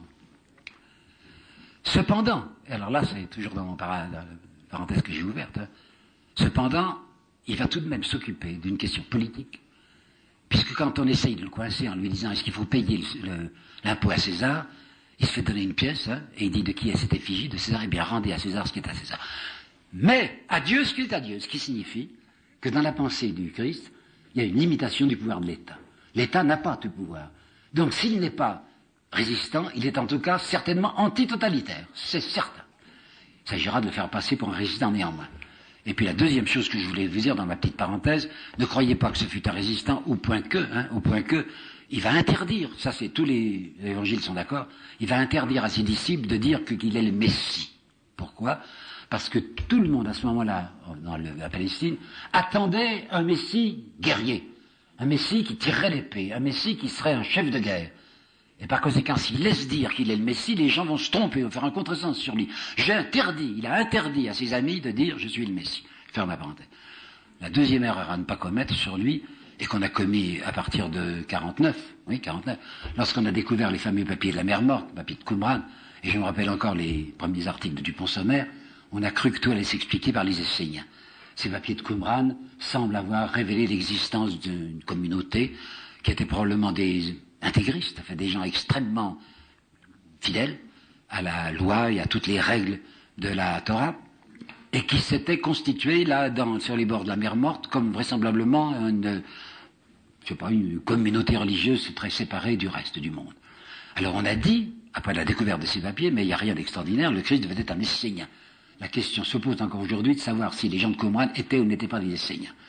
Mais aujourd'hui, il semble que le consensus se soit fait entre critiques rationalistes, catholiques ou protestants, sur le fait qu'il y a une immense différence entre l'enseignement de Jésus et l'enseignement des Esséniens, parce que, les Esséniens, je viens de vous le dire, étaient des intégristes, et que lui, il est tellement peu qu'il n'accepte pas la distinction entre aliment pur et aliment impur, ni la loi du sabbat. C'est des gens, je viens de vous le dire, qui s'étaient retirés du monde, absolument retirés du monde. Alors que lui ne propose aucunement une vie monastique ou une vie érémitique. Au contraire, il veut être à l'intérieur du monde, dans la vie quotidienne, pour être le levain de cette vie quotidienne. Et enfin, il y a un texte évangélique où il y a ceci. On vous a dit, haïssez vos ennemis. Et moi je vous dis, eh bien c'est dans Perrault que j'ai trouvé ceci. Il n'y a aucun texte, vous entendez bien, il n'y a aucun texte de l'Ancien Testament, qui dit qu'il faut haïr ses ennemis. En revanche, les Esséniens étaient des gens extrêmement intolérants et qui annonçaient en effet la haine de l'ennemi. Il fallait même l'exterminer, l'ennemi. Alors quand Jésus dit « on vous a dit qu'il faut haïr les ennemis », je pense que c'était précisément contre les Esséniens qu'il parlait. Donc il n'est ni un résistant, ni un Essénien. Je referme mes parenthèses et je reviens à l'accusation que le clergé de Jérusalem va diriger contre lui afin d'obtenir la permission de le tuer. Qui dirige Jérusalem ? Eh bien, c'est ce procurateur dont le véritable nom était préfet, c'est à partir de 41 seulement, de 41, donc après la mort du Christ, qu'on lui a donné le titre de procurateur, et quand Anatole France écrit le procurateur de Judée, il ne se rend pas compte qu'il n'emploie pas le titre qu'il faut, c'est préfet, il faut s'adresser au préfet. Et il se trouve que par bonheur, dans la fête de Pâques, ce préfet qui s'appelait Pontius Pilatus, et qui avait l'habitude de vivre à Césarée, je ne sais pas si vous y êtes allé, Césarée c'est très joli, c'est au bord de la mer, il vivait là habituellement, mais au moment de la fête de Pâques, comme il y avait toujours une grande agitation dans Jérusalem, une foule, et qu'il avait toujours l'impression qu'il fallait tout de même amener des soldats, il était présent. Alors les prêtres de Jérusalem se disent, c'est une chance, on n'aura pas besoin d'aller jusqu'à Césarée, il est là, on va lui dénoncer le Christ comme étant un agitateur politique. Alors on le lui amène, et vous savez qu'il fait que Pontius Pilatus, Ponce Pilate, comme on dit, fait passer un petit examen au Christ, il l'interroge. Et s'aperçoit que ce personnage n'a aucunement l'intention de faire une révolution, qu'il ne se proclame nullement le roi des Juifs pour reconstituer un État juif et faire partir les Romains. Alors Ponce Pilate se dit, il ne peut pas le condamner, il n'a rien fait. Il paraît que c'est un hérétique, mais ça ne me regarde pas, et Ponce Pilate devait être un honnête homme, et il va essayer de s'esquiver. Alors comme il a interrogé Jésus et que Jésus a avoué, enfin on sait qu'il est galiléen, l'idée vient dans la tête de Ponce Pilate de le renvoyer en Galilée, parce qu'en Galilée, c'est le tétrarque dont je vous ai parlé, c'est Hérode Antipas. Et Hérode Antipas est venu, justement, lui aussi, à Jérusalem pour la fête. Alors, sous prétexte de lui faire une courtoisie, Ponce Pilate envoie le Christ à Hérode Antipas en lui disant « C'est un Galiléen, ça vous regarde ». Hérode Antipas, qui ne veut pas non plus se compromettre et qui s'aperçoit que le personnage n'est peut-être pas si dangereux que ça, va refiler ce dangereux cadeau, ce cadeau empoisonné qu'on lui fait, et il le fait revenir sous prétexte d'une grande courtoisie et d'un respect à l'égard de l'autorité romaine. Il lui ramène celui dont Ponce Pilate avait essayé de se délivrer. Deuxième, vous savez bien, deuxième tentative de Ponce Pilate, qui c'est pas possible, puis il paraît qu'il y avait sa femme derrière qui dit mais pas dans ce mauvais cas-là. Enfin, Ponce Pilate va essayer de le sauver en disant mais j'ai rien contre lui, il n'a rien fait de mal. Alors il va demander à la foule de choisir l'homme qu'on va libérer, puisque paraît-il était de tradition de la fête de Pâques de délivrer un prisonnier, et il va offrir à la foule le choix entre ce Jésus, ex-homo, voilà le bonhomme, hein, ex-homo, vous savez, et se nommer Barabbas. Attention, en lisant bien pour une 20e fois le texte, j'ai vu Barabbas, c'était un homme qui avait été arrêté pour meurtre au cours d'une émeute. J'ai bien l'impression que Barabbas devait être un zélote, un guerriero, quoi. Un guerriero. Et si la foule va crier « Non, c'est Barabbas qu'il nous faut délivrer, et pas Jésus », c'est peut-être parce que cette foule avait espéré que Jésus entrant à Jérusalem, où il avait été acclamé, vous savez, les palmes, etc., cette foule avait cru acclamer un libérateur. C'était dit, il va nous donner le signal de l'insurrection, et il n'avait pas donné le signal de l'insurrection. La foule avait été déçue. Alors on peut imaginer, comme je le crois, que le clergé de Jérusalem avait assez d'autorité sur cette foule pour lui faire crier Barabbas plutôt que Jésus, mais je serais assez incliné, moi, à croire qu'il y avait une déception du côté de la foule en disant on a espéré en lui et on s'est trompé. Toujours est-il que la foule criait non, c'est Barabbas qu'il faut nous délivrer. Alors il y a le Ponce Pilate qui est très embêté, vous savez, parce que on lui a désigné quelqu'un comme dangereux pour la souveraineté romaine. Il a un patron, lui, Pontius Pilatus, qui n'est pas seulement Rome, c'est le légat de Syrie. Il dépend du légat de Syrie. Et si jamais il ne fait pas ce qu'on lui demande, c'est-à-dire s'il ne punit pas quelqu'un qui lui est désigné comme un ennemi de César, il se met dans un très mauvais cas à l'égard de son supérieur.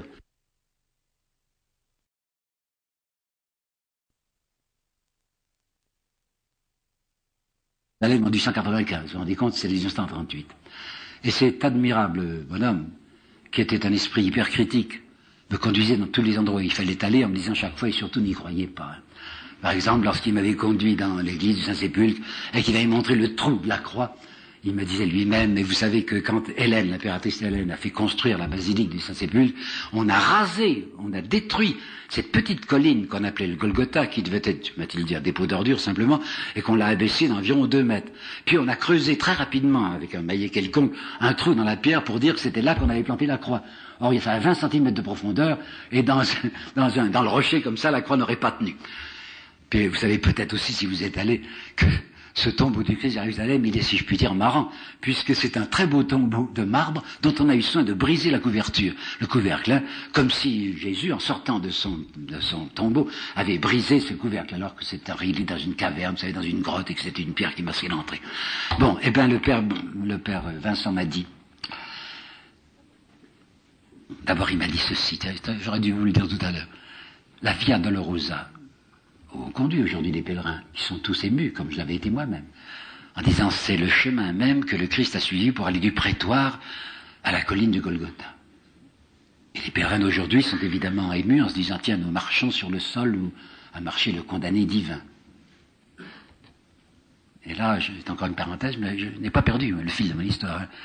Tout à l'heure, je vous racontais que nous sommes en présence de textes remplis de légendes et de fictions. Il y a tout de même, sous la légende et la fiction, une réalité. Et bien de même, sous la Via Dolorosa, qui n'existe pas en tant que telle, étant donné, il me disait le père Vincent, que depuis les destructions et reconstructions de Jérusalem, il faudrait creuser à environ 10 mètres sous terre pour arriver à trouver le sol sur lequel sont posés les pas du Christ. Alors, interprétant ça d'une manière abstraite, je vous dirais, de même que sous les textes évangéliques et sous la pluie des légendes, il y a tout de même un tuf véritable et qu'on peut retrouver la vérité historique. Et bien maintenant, oublions cette image et revenons simplement à cette idée que la Via Dolorosa n'existe pas, mais qu'il y a sous la terre, à 10 mètres environ, l'endroit où il a véritablement marché. Et bien, me disait le père Vincent, c'était tout à côté, hein. Ce qu'on appelle le Golgotha était tout à côté de la muraille. Il y avait des murs autour de Jérusalem, bien sûr, hein. C'était peut-être à 20 mètres, 30 mètres. Et c'était, semble-t-il, vous allez voir pourquoi, semble-t-il un dépôt d'ordures. Parce que la porte par laquelle le Christ est sorti s'appelait Porta Stercorum, ce qu'ignorait. Stercorum, ça veut dire les ordures, hein, la porte des ordures. Et que vraisemblablement, les condamnés à mort, ceux qu'on allait jeter sur la croix, on en plantait ces croix, là, tout près de la ville, comme ça, il n'y avait pas beaucoup de parcours à faire pour les soldats, ça embêtait, c'était une corvée. Et c'était sur cette espèce de dépôt d'immondices que le Christ a été immolé. La croix. Il m'a dit aussi, le père Vincent, vous avez vu, et j'en ai vu beaucoup depuis, des westerns, eh bien vous vous rappelez, dans les westerns, il y a toujours ces palissades qui entourent les petits fortins des Américains contre les Sioux. Eh bien de même, les Romains, quand ils avançaient dans le pays barbare, se constituaient des petites forteresses. Et ils mettaient de grands pics, de grands pieux qui avaient environ 5 mètres de haut, qui étaient la barrière contre l'adversaire. Eh bien c'était un pieu de forteresse, mais coupé. On n'avait pas besoin de mettre 5 mètres de haut. On le coupait à environ 2 mètres, et c'était ce pieu énorme qui servait de base à ce qu'on va appeler la croix. Alors là, on le plantait dans la terre, on mettait des cales pour que ça tienne bien, et on clouait une planche pour permettre l'extension des bras de l'homme qu'on allait tuer. C'était pas à l'intérieur de ses mains qu'on allait planter les clous, parce que le poids du corps aurait arraché ses mains, c'était au poignet. Et puis, bien entendu, il était entièrement nu, le condamné qu'on allait tuer. Hein. Alors on lui mettait sous le torse, si vous voulez, une sellette, pour qu'il puisse de temps en temps s'appuyer. Parce que s'il ne pouvait pas s'appuyer, le poids de son corps aurait arraché ses bras. Et c'est une sellette coupante, hein, elle était comme ça. Si bien que ça lui faisait horriblement mal. Il pouvait se reposer un instant et éviter de tomber, mais ça le déchirait. C'était tellement affreux, me disait le père Vincent, que ça ne durait pas longtemps, une crucifixion. Des médecins m'ont dit qu'il mourrait d'étouffement, que la position qu'avait le condamné avec ses bras étendus ne lui permettait pas de respirer normalement, et qu'au bout d'une vingtaine de minutes, 25 minutes, maximum une demi-heure, le cœur s'arrêtait par étouffement. D'abord, le Christ semble être mort plus tôt que les autres qui étaient condamnés avec lui, parce qu'il faut penser qu'il avait été brutalisé, flagellé, vous savez bien qu'on lui avait lancé contre lui des fouets avec des pointes de plomb au bout. Il avait tellement perdu de sang que ça n'a pas été nécessaire de lui briser les jambes, puisqu'il était déjà mort au bout d'une vingtaine de minutes. Et c'était était une exécution infamante, hein, il faut bien avoir de compte, infamante. Être crucifié, c'était réservé aux esclaves. On avait cherché dans le code romain ce qu'il y avait de plus bas, de plus dérisoire. Et même pour un juif, l'idée de quelqu'un qui était sur une croix, c'était la dernière infamie. C'est une des raisons parmi bien d'autres qui ont fait dire aux juifs pieux, il ne pouvait pas être le Messie puisqu'il a accepté, il aurait pu descendre de la croix s'il était le Messie, subir un pareil dénouement. Monsieur Guignebert écrit très logiquement dans son livre. J'aurais pas dû employer le mot logiquement, puisque je vais le dire maintenant dans la citation de Guignebert. Logiquement, dit M. Guignebert, tout devait s'arrêter là, à la mort du Christ. Effectivement, rendez-vous compte, hein, ses disciples sont bouleversés, ils sont dans un état affreux, en se disant, mais on a misé sur lui. On était convaincus qu'il était le Fils de Dieu, qu'il était peut-être Dieu lui-même. Et voilà qu'il n'a rien fait. Il ne s'est pas défendu. Il pouvait descendre de la croix, il pouvait foudroyer ces gens qui voulaient le tuer, il n'a rien fait. Et même, vous l'avez vu, saisi de désespoir. Puis le texte dit qu'il s'est adressé, évidemment, Psaume 21 est dans un texte bien connu, s'est adressé au Père en disant « Pourquoi m'as-tu abandonné ?» Et le texte n'est pas entièrement un texte de désespoir, il suffit de le lire complètement. Mais ça avait commencé comme ça. Donc, de la part des disciples, un écroulement, vous savez, un effondrement. On est parti à tort, on l'a cru à tort, et lui-même s'est trompé sur sa mission. Il a cru qu'il était désigné, et vous voyez bien qu'il ne l'était pas. Texte évangélique, tous sont d'accord, les 4 textes, les synoptiques des gens, alors, écoutez-moi bien, alors tous s'enfuirent et l'abandonnèrent. Ce qu'il y a dans le texte, hein, tous s'enfuirent et l'abandonnèrent. Il y en a un qui a fait mieux, c'est Pierre. Pierre, le fameux Képhas, l'homme roc. Le texte nous dit que peu de semaines avant, le Christ avait annoncé qu'il allait lui arriver. Qu'il avait dit à ses disciples, vous savez, hein, vous allez assister à des choses terribles, on va me tuer. Et Pierre avait dit, ah, Seigneur, s'il faut vous défendre, moi je donnerai ma vie pour vous. Et même si tous vous abandonnent, moi j'irai jusqu'au bout. Vous savez bien ce qu'il va faire, Pierre, hein. Dès qu'il a eu peur pour sa peau, il l'a renié, enfin, aussi sec. Vous savez bien qu'il était dans la cour du grand prêtre. Vous savez bien qu'il se chauffait, il faisait froid cette nuit-là. Vous savez bien que la servante a dit, mais je t'ai vu, mais je te reconnais, mais tu étais du groupe. Et d'ailleurs, tu parles galiléen. Et Pierre, virgule, avec des imprécations, c'est dans notre texte, avec des imprécations, a dit, mais c'est pas vrai, je jure que c'est pas vrai, je connais pas ce type-là. Vous vous rendez compte, hein? Non seulement Pierre l'a abandonné comme les autres, mais il l'avait renié. Donc ses disciples sont épouvantés, sont à zéro, quoi, ils sont affolés. Alors pouvez-vous m'expliquer comment il se fait que quelques semaines après, ces mêmes disciples qui sont dans cet état de désarroi et de désespoir, comment ça se fait que quelques semaines plus tard, ils sont gonflés au point qu'ils vont se promener à travers toute la Méditerranée et aller jusqu'au martyr, plutôt que de ne pas dire ce qu'ils ont à dire, on l'a revu. Ah, j'y comprends rien, je n'en sais rien. Hein. Je ne peux pas vous dire ce qui s'est passé. Je ne sais pas si c'est une réanimation. Ce dont je suis certain, c'est qu'il ne mentait pas, vous savez. Il ne mentait pas. Quand Pascal dit, quant à moi je crois les témoins qui se font tuer, ça ne veut pas dire que le témoin dit la vérité, ça veut dire que le témoin est sûr de ce qu'il dit.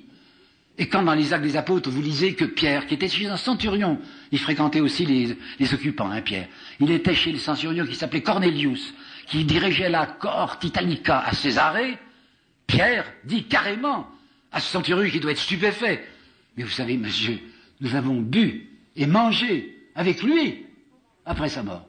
Eh ben, je n'y comprends rien, je dis simplement qu'on ne se fait pas tuer pour un mensonge, et que ces gens y croyaient au point de se faire tuer plutôt que de ne pas le dire. C'est tout ce que je peux vous dire sur la résurrection. Et maintenant, je vais arriver au centre de mon exposé. Qu'est-ce qu'il avait dit vraiment? Qu'est-ce qu'il a donc raconté, ce personnage? Pourquoi une telle commotion?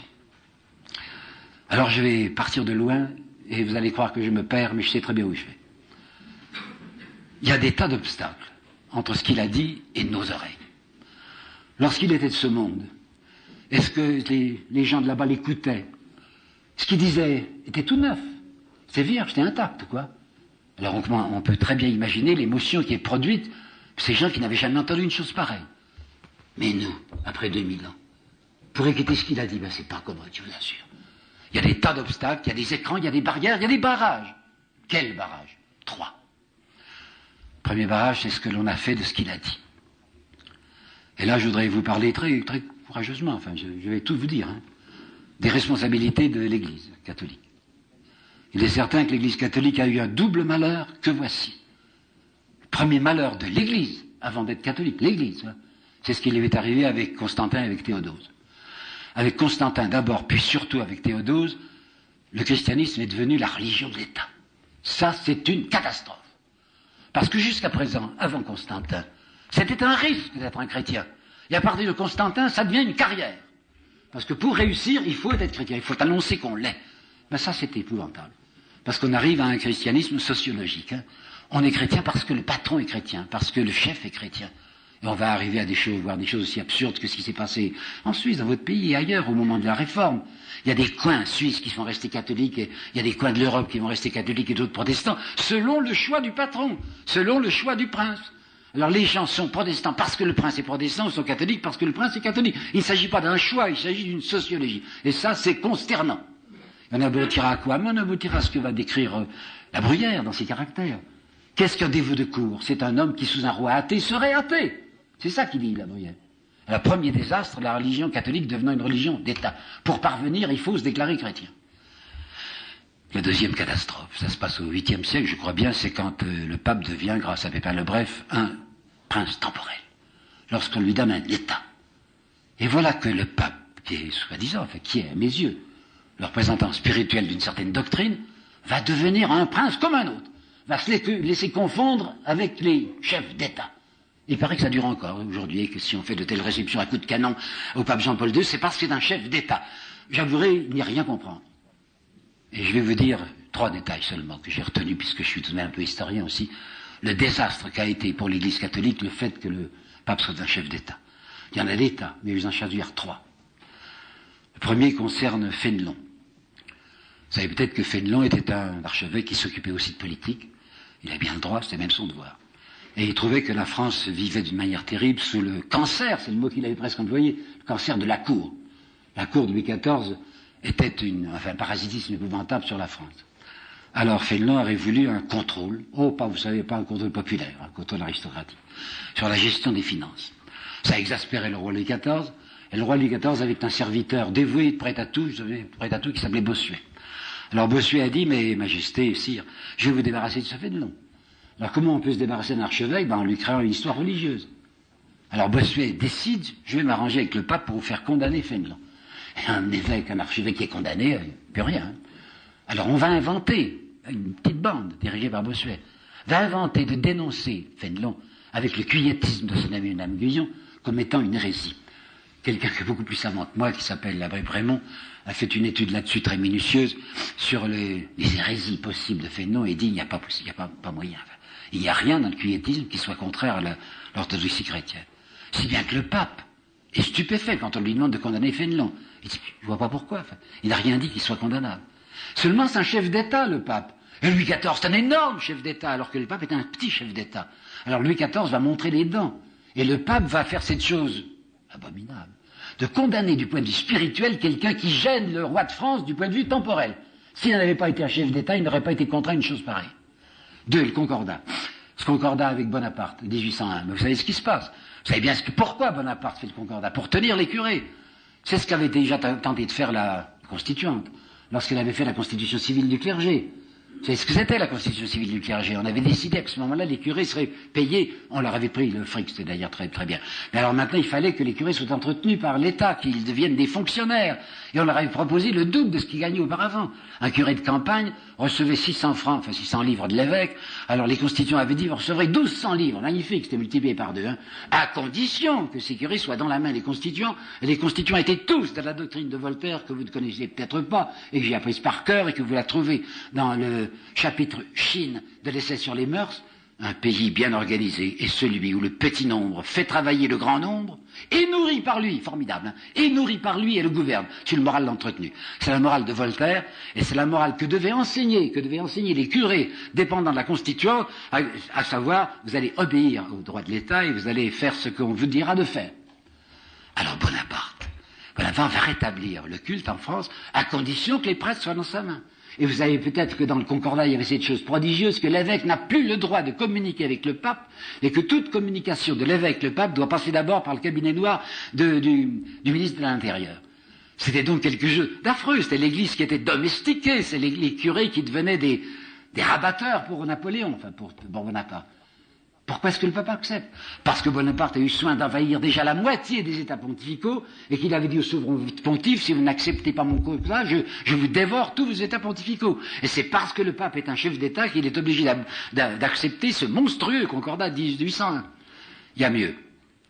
Juin 1832. La Pologne. Une fois de plus, c'était révolté. La Pologne, surtout occupée par Catherine II, est une Pologne terriblement exploitée par les Russes. Catherine II avait fait là un certain nombre de choses très, très belles, en particulier, vous savez, elle avait multiplié les oradours. Comme Catherine II est une schismatique et que la Pologne était catholique, alors elle avait brûlé un très grand nombre de catholiques, qui étaient en même temps des nationalistes. Alors il y avait une nouvelle insurrection en Pologne, qui avait commencé à la fin de l'année 31. Et au début de l'année 32, l'unanimité, je dis bien l'unanimité des évêques polonais, fait une déclaration pour soutenir cette insurrection. Le pape, qui s'appelait Grégoire XVI, qui était un chef d'État, et qui appartenait, de par sa fonction même, à ce qu'on appelait la Sainte Alliance, qui est à dire la Sainte Alliance des princes contre les peuples, le 8 juin 1832, le pape va lancer une lettre collective aux évêques de Pologne pour les condamner, pour interdire cette révolte de Polonais qui n'était pas seulement une révolte nationale, mais qui était une révolte religieuse. Le pape va condamner des évêques qui défendent le catholicisme contre le schismatisme. Pourquoi? Parce qu'il est chef d'État. Je m'emballe un peu, je me rends bien compte, mais c'est pour vous dire à quel point c'est dramatique de penser que l'Église est devenue un État. Continuons encore dans les obstacles. Vous savez, c'est assez terrible de penser qu'il y a des partis politiques, heureusement il n'y en a pas ici, qui s'appellent un parti politique chrétien. Mettre chrétien dans un titre de parti politique, c'est audacieux. Parce que je ne suis pas convaincu que ceux qui s'appellent les X chrétiens soient avant tout préoccupés de christianisme. Je trouve aussi qu'il est pénible d'affirmer que l'Occident est chrétien. J'aime mieux l'athéisme ouvert et proclamé de l'Est que l'athéisme pratique de l'Ouest qui se déclare chrétien. Et je vous avoue que j'ai été surpris il y a un certain nombre d'années, il y a déjà une vingtaine d'années, lorsqu'un cardinal qui s'appelait Spellman est allé au Vietnam et qu'il a dit que les GI américains étaient les soldats du Christ. Soldats du Christ, quand on fait ce qu'ils faisaient au napalm, c'est difficile à avaler. Alors ça ne m'étonne pas qu'il y ait eu une indignation, enfin une déchristianisation énorme quand on pense au comportement d'un certain nombre de chrétiens. Et le pire, c'est ceux que j'appelle les cléricaux sans Dieu. Et c'était une race, je vous assure, abondante. Qu'est-ce que c'est déjà que le cléricalisme? Eh bien, j'ai mis une trentaine d'années à le définir, mais je crois que je suis arrivé à une bonne définition. Le cléricalisme, c'est l'utilisation du spirituel à des fins temporelles, la plupart du temps inavouables. Je recommande. C'est l'utilisation du spirituel à des fins temporelles, la plupart du temps inavouables. Et je vais vous en donner une démonstration parfaite. C'est ce qui s'est passé dans mon pays, je m'excuse, je suis français, vous savez, au moment de la fameuse loi Fallot, la loi d'enseignement de 1850. En 1848, il y avait eu une insurrection populaire, la première fois que les ouvriers parisiens avaient des armes dans les mains. C'était intolérable. Alors rapidement, on leur avait tiré dessus, vous savez, c'était les journées de juin, le général Cavaignac avait mis du canon dans Paris, on avait détruit un certain nombre de maisons ouvrières, enfin, on était tranquille. Pour l'immédiat, on avait fait passer à la classe ouvrière le goût des revendications. Mais quand on est intelligent, il ne faut pas penser simplement à l'immédiateté, il faut penser à l'avenir. L'avenir, c'est la jeunesse. Alors un député de droite, un comte, il avait bien le droit, le comte de Fallou, avait décidé de faire une loi d'enseignement. Cette loi d'enseignement, qui existe toujours en France aujourd'hui, on m'a appris, à moi qui étais élève de l'école laïque, à Mâcon, pas élève des curés, école laïque, on m'a dit que c'est une loi de liberté. Loi de liberté parce que c'est la destruction du monopole universitaire. Et vous savez sans doute que c'était Napoléon qui, en 1808, avait dit il n'y a que mon université qui pourra enseigner. Personne d'autre ne pourra enseigner. Parce qu'il tenait à ce que les professeurs lui préparassent des recrues. Bien. Alors en 1850, ce monsieur de Fallou dit moi, je vais faire une loi de liberté. L'université continuera à exister, hein, mais elle n'aura plus le monopole. Ça veut dire que c'est une loi de liberté parce que dorénavant, il y aurait des écoles libres. Et disait monsieur de Fallou, nul n'est plus qualifié pour enseigner que les congrégalistes. Alors il va y avoir l'enseignement de l'État et l'enseignement dit libre, qui est l'enseignement religieux. Parfait, admettons, loi de liberté. Mais quand j'étais ce petit écolier du lycée de Mâcon, à Mâcon, on ne me disait pas le deuxième volet de la loi Fallou, car il avait un deuxième volet. Le deuxième volet, c'était ceci, plus de monopole universitaire. Néanmoins, l'université passe dorénavant sous le contrôle du clergé.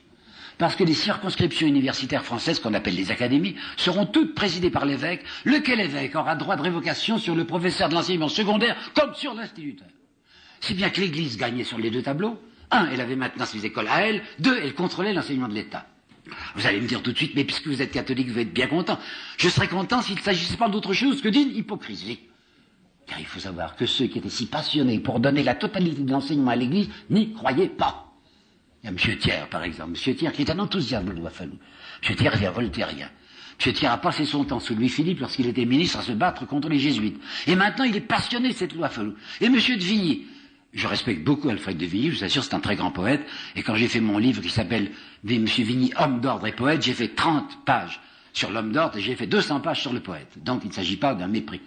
Mais le comportement de M. de Vigny sur la question cléricale est à mon avis inacceptable, vous allez voir. Vigny est un agnostique, et il a parfaitement le droit de l'être. Il a écrit un très beau texte, et quand je dis très beau, je le dis sans aucun sarcasme, je dis très beau. Ça s'appelle Le Monde des Oliviers, il y a une fameuse strophe du silence qui est au début de ce texte. Le juste, c'est dommage qu'il ait mis un majuscule parce qu'il se pense un peu trop élevé, enfin passons. Le juste opposera le dédain à l'absence, et ne répondra plus qu'à un froid silence au silence éternel de la divinité. Parfait. Pour un athée, c'est très bien. Seulement, quand on a écrit ça, on n'a pas le droit d'écrire ce qu'il avait écrit en 1852 à un pasteur de Genève. Le pasteur s'appelait Bengener. Et ce pasteur s'était élevé, mon Dieu, c'était son droit aussi, contre le pape. Et le pasteur Bengener avait fait un opuscule contre le pape. Et Vigny écrit à ce pasteur Bengener une lettre fiévreuse. Il dit, monsieur le pasteur, ce les faits est inqualifiable. Comment vous allez mettre la zizanie à l'intérieur des chrétiens? Alors je sais la suite par cœur. Il n'est pas trop de toute l'armée du Christ pour venir à bout de la barbarie qui est sortie de ses repères. Cette barbarie qui était sortie de ses repères, c'est des ouvriers de Paris qui en avaient assez de voir mourir leurs gosses comme des mouches et qui s'étaient révoltés. Ça s'appelle la barbarie. Il n'est pas trop de toute l'armée du Christ, il s'en moque bien du Christ, hein. Il n'y croit pas. Mais il dit maintenant que parce qu'il faut faire que les catholiques soient pour la répression ouvrière, que catholiques et protestants s'unissent pour écraser le socialisme. Je trouve ça abominable. J'appelle ça le cléricalisme sans Dieu. Et Victor Hugo, qui n'avait pas les yeux dans sa poche.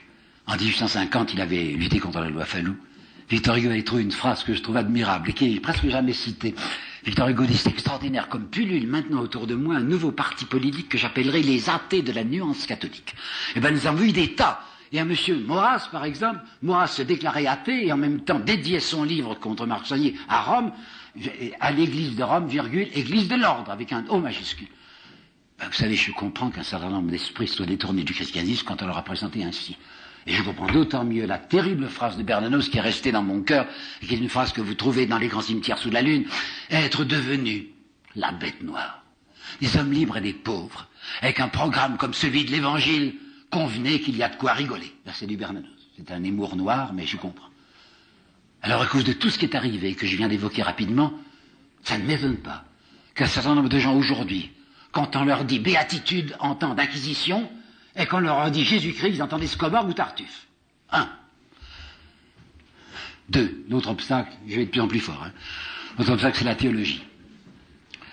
C'est curieux de penser que Constantin, vous entendez bien, Constantin qui était athée, qui était païen, en 325, Constantin va réunir un concile. Ça le regarde? Ah, il paraît que ça le regarde. Il va réunir ce concile de Nicée. Il va mourir en 337. Et c'est à l'article de la mort qui se fera chrétien, parce qu'on ne sait jamais. Mais en 325, lorsqu'il réunit le concile de Nicée, il est athée. Enfin, il est païen, quoi. Et savez-vous où est-ce qu'on se réunit le concile de Nicée? Dans une des salles du palais d'été de Constantin. Et qui va présider ce concile, qui est un concile théologique? Constantin. C'est donc un païen qui réunit un concile et qui décide de ce que va décider le concile. Et c'est le concile qui va écarter Arius, enfin l'arianisme, et on va déclarer la divinité du Christ. Ben, il faut savoir que Constantin s'en était directement mêlé. J'appelle votre attention sur quelque chose que je trouve quant à moi capital. Vous aurez beau, et je l'ai fait, relire et relire et relire les évangiles, vous n'y trouverez pas, écoutez-moi bien, vous n'y trouverez pas une seule allusion au péché originel. Pas une seule. Mais si vous lisez les écrits de Paul, tout à coup, vous découvrez dans l'Épître aux Romains ceci. De même que le péché est entré dans le monde par un seul homme, Adam, qui n'existe pas, de même c'est un seul homme qui s'appelle Jésus qui a libéré l'humanité. Alors voilà que Paul, interprétant les évangiles, y introduit une idée qu'il n'y était pas, à savoir l'idée du péché originel. Il va construire toute une philosophie, ou plutôt toute une théologie, que va reprendre et que va terriblement développer Saint Augustin, pour rattacher le passage du Christ à l'expiation du péché originel. Or, je dois vous dire que, j'y insiste, qu'il n'y a aucune théologie dans l'Évangile. Il y a des choses essentielles et capitales que je vous dirai tout à l'heure, mais vous ne pouvez pas tirer une théologie de l'Évangile, surtout pas une théologie appliquée au péché originel. Bon, ben, je crois que j'ai assez dit sur la théologie, je n'ai pas envie d'aller trop fort. Enfin, si, pour vous dire quand même que j'ai trouvé Saint Augustin. Je vais parler avec le plus grand respect possible. Saint Augustin va construire une étrange théologie que j'appellerais un western hébraïque. À savoir que les choses se sont passées comme suit, d'après Saint Augustin. Il y a eu un bon Dieu qui avait un très beau jardin dans lequel il avait mis un monsieur et une dame qui s'appelaient Adam et Ève. Ils ont fait une désobéissance. Ils sont très mal conduits, ils ont désobéi. Et c'est un Dieu très particulièrement impardonnant. Oh, celui-là, impardonnant. Il est comptable. Alors il attend que l'humanité vienne à récipiscence, étant donné que toute l'humanité est responsable de ce qu'a fait Adam et Ève. Mais comme cette humanité ne se décide pas à venir à récipiscence, alors inspiré peut-être par je ne sais quel sadisme, il envoie son propre fils. Les hommes, jusqu'alors, s'étaient contentés de désobéir. Maintenant, ils vont assassiner son fils. Eh bien, ce sera parfait. Après l'assassinat, ça sera la rédemption, et par conséquent, tout est arrangé. Parce que, Saint Augustin, consciemment ou inconsciemment, appartient encore à cette vieille doctrine primitiviste des églises, des religions, qu'il faut un sacrifice humain, et qu'il faut du sang pour apaiser la colère céleste. Le courroux de Dieu ne peut s'apaiser qu'avec du sang. Alors ce sera le sang de son fils, mais ce sera tout de même du sang. Eh bien, je dois vous dire que cette image-là de la rédemption, personnellement, je la récuse. Mais probablement que je me constitue immédiatement en hérésie. En fait, c'est la deuxième chose. Il y avait premièrement le comportement des chrétiens, deuxièmement une certaine théologie, troisièmement, ce qui est encore bien plus grave, le progrès de la connaissance scientifique. Il est certain qu'un des obstacles à ce qu'a dit Jésus-Christ, un des obstacles à ce qu'a dit Jésus-Christ, c'est le progrès de cette connaissance scientifique que je vais me permettre de résumer par une phrase qui n'est pas de ma fabrication immédiate, que j'ai déjà utilisée. On s'est assez rapidement aperçu que contre la fièvre, l'aspirine est plus efficace que la prière, et que contre la sécheresse, l'irrigation est plus efficace que les litanies. Ça veut dire que la religion était d'abord une ignorance et une peur. Qu'il y avait quelqu'un de dangereux dans le ciel et qu'il fallait essayer de l'apaiser, et que d'autre part, ignorance, toutes les fois qu'on ne comprenait pas un phénomène, on disait c'est Dieu. C'est ce qu'on a appelé, ce n'est pas moi qui crée cette expression, elle est banale, le Dieu bouche-trou. Eh bien ce Dieu bouche-trou recule à mesure qu'avance la connaissance scientifique. Hein. Ce qui a conduit un homme que je respecte, et je le dis aussi sans sarcasme, et qui s'appelle Jacques Monod, a publié ce livre fort intéressant qui s'appelle Le hasard et la nécessité, où il va très loin en disant la science établit l'insignifiance de l'homme, et la science finira par abolir la croyance en Dieu. Alors là, je me permets une petite objection personnelle. Insignifiance de l'homme. Vous savez, c'est assez difficile d'admettre l'insignifiance de cette créature humaine qui a beau n'être rien du tout, hein, n'est rien dans l'énormité cosmique. Déjà, un homme sur la Terre, c'est pas grand-chose, ça va permettre à Voltaire de faire toutes les plaisanteries que vous savez sur l'homme puce ou l'homme ciron, et si, oubliant la Terre qui elle-même n'est qu'un petit globe imperceptible dans l'énormité céleste, et à côté des galaxies, ça va permettre à Voltaire de dire l'homme ne compte pas tellement il est petit. Objection. Oui, corporellement, vous, moi, on n'est exactement rien spatialement. Mais on n'a pas le droit d'employer un vocabulaire spatial quand il s'agit de l'esprit. L'esprit échappe à la spécialité. L'esprit n'est pas justiciable du système métrique. Et vous ne pouvez pas employer un mot de petit, grand, minuscule pour ce qui est de l'ordre de l'esprit.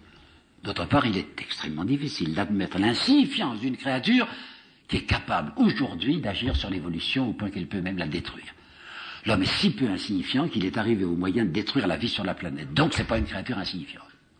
Quant à une science qui aboutirait à l'inexistence, à proclamer l'inexistence de Dieu, alors là je ne peux que me référer à l'avis de certains savants puisque je ne suis si peu, à l'avis par exemple d'Alfred Koestler, vous savez Alfred Koestler qui a été un prix Nobel comme Jacques Monod, et qui dit il semble que la biologie a établi que nos cellules étaient programmées.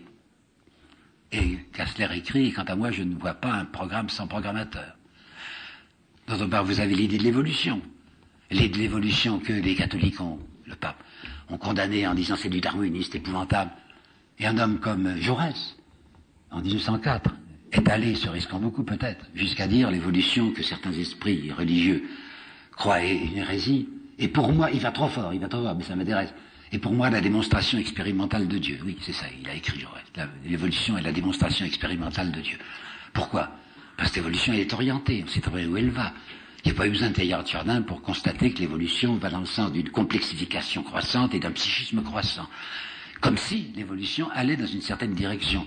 Comme si, ça c'est du Claude Bernard, et Claude Bernard est un juif, oui, il était juif, un juif athée, qui écrit pourtant dans l'introduction à la médecine expérimentale, l'évolution répond à une idée directrice. Tout de même marrant, hein, répond. Ce juif athée dit l'évolution va dans un certain sens comme si elle était appelée dans une certaine direction. Et puis, ceux qui se proclament matérialistes. Jaurès disait, ils me font rire, c'est un délicieux 1904. Parce que c'est se référer à la suprême inconnue, disait Jaurès, en 1904. La matière, mais sa suprême inconnue. Pensez donc à la différence prodigieuse qu'il y a entre l'atome tel que le voyait Épicure ou Lucrèce. Les atomes, à ce moment-là, étaient considérés comme tout petits, mais tout de même pondérables. Hein. Et d'après Épicure, vous savez, ces atomes tombaient dans le vide, puis il y avait un certain clinamen, qui faisait qu'ils s'emboîtaient les uns dans les autres et que ça donnait des objets.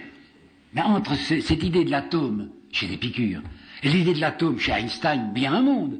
Et donné que la matière, plus on essaye de la cerner, plus elle disparaît entre nos doigts. Elle est infiniment sécable. Quand elle est arrivée à un atome, il faut à l'intérieur trouver cet atome, en découvrir d'autres, perpétuellement d'autres. Comme si la matière finissait par se réduire à une énergie, à une vibration.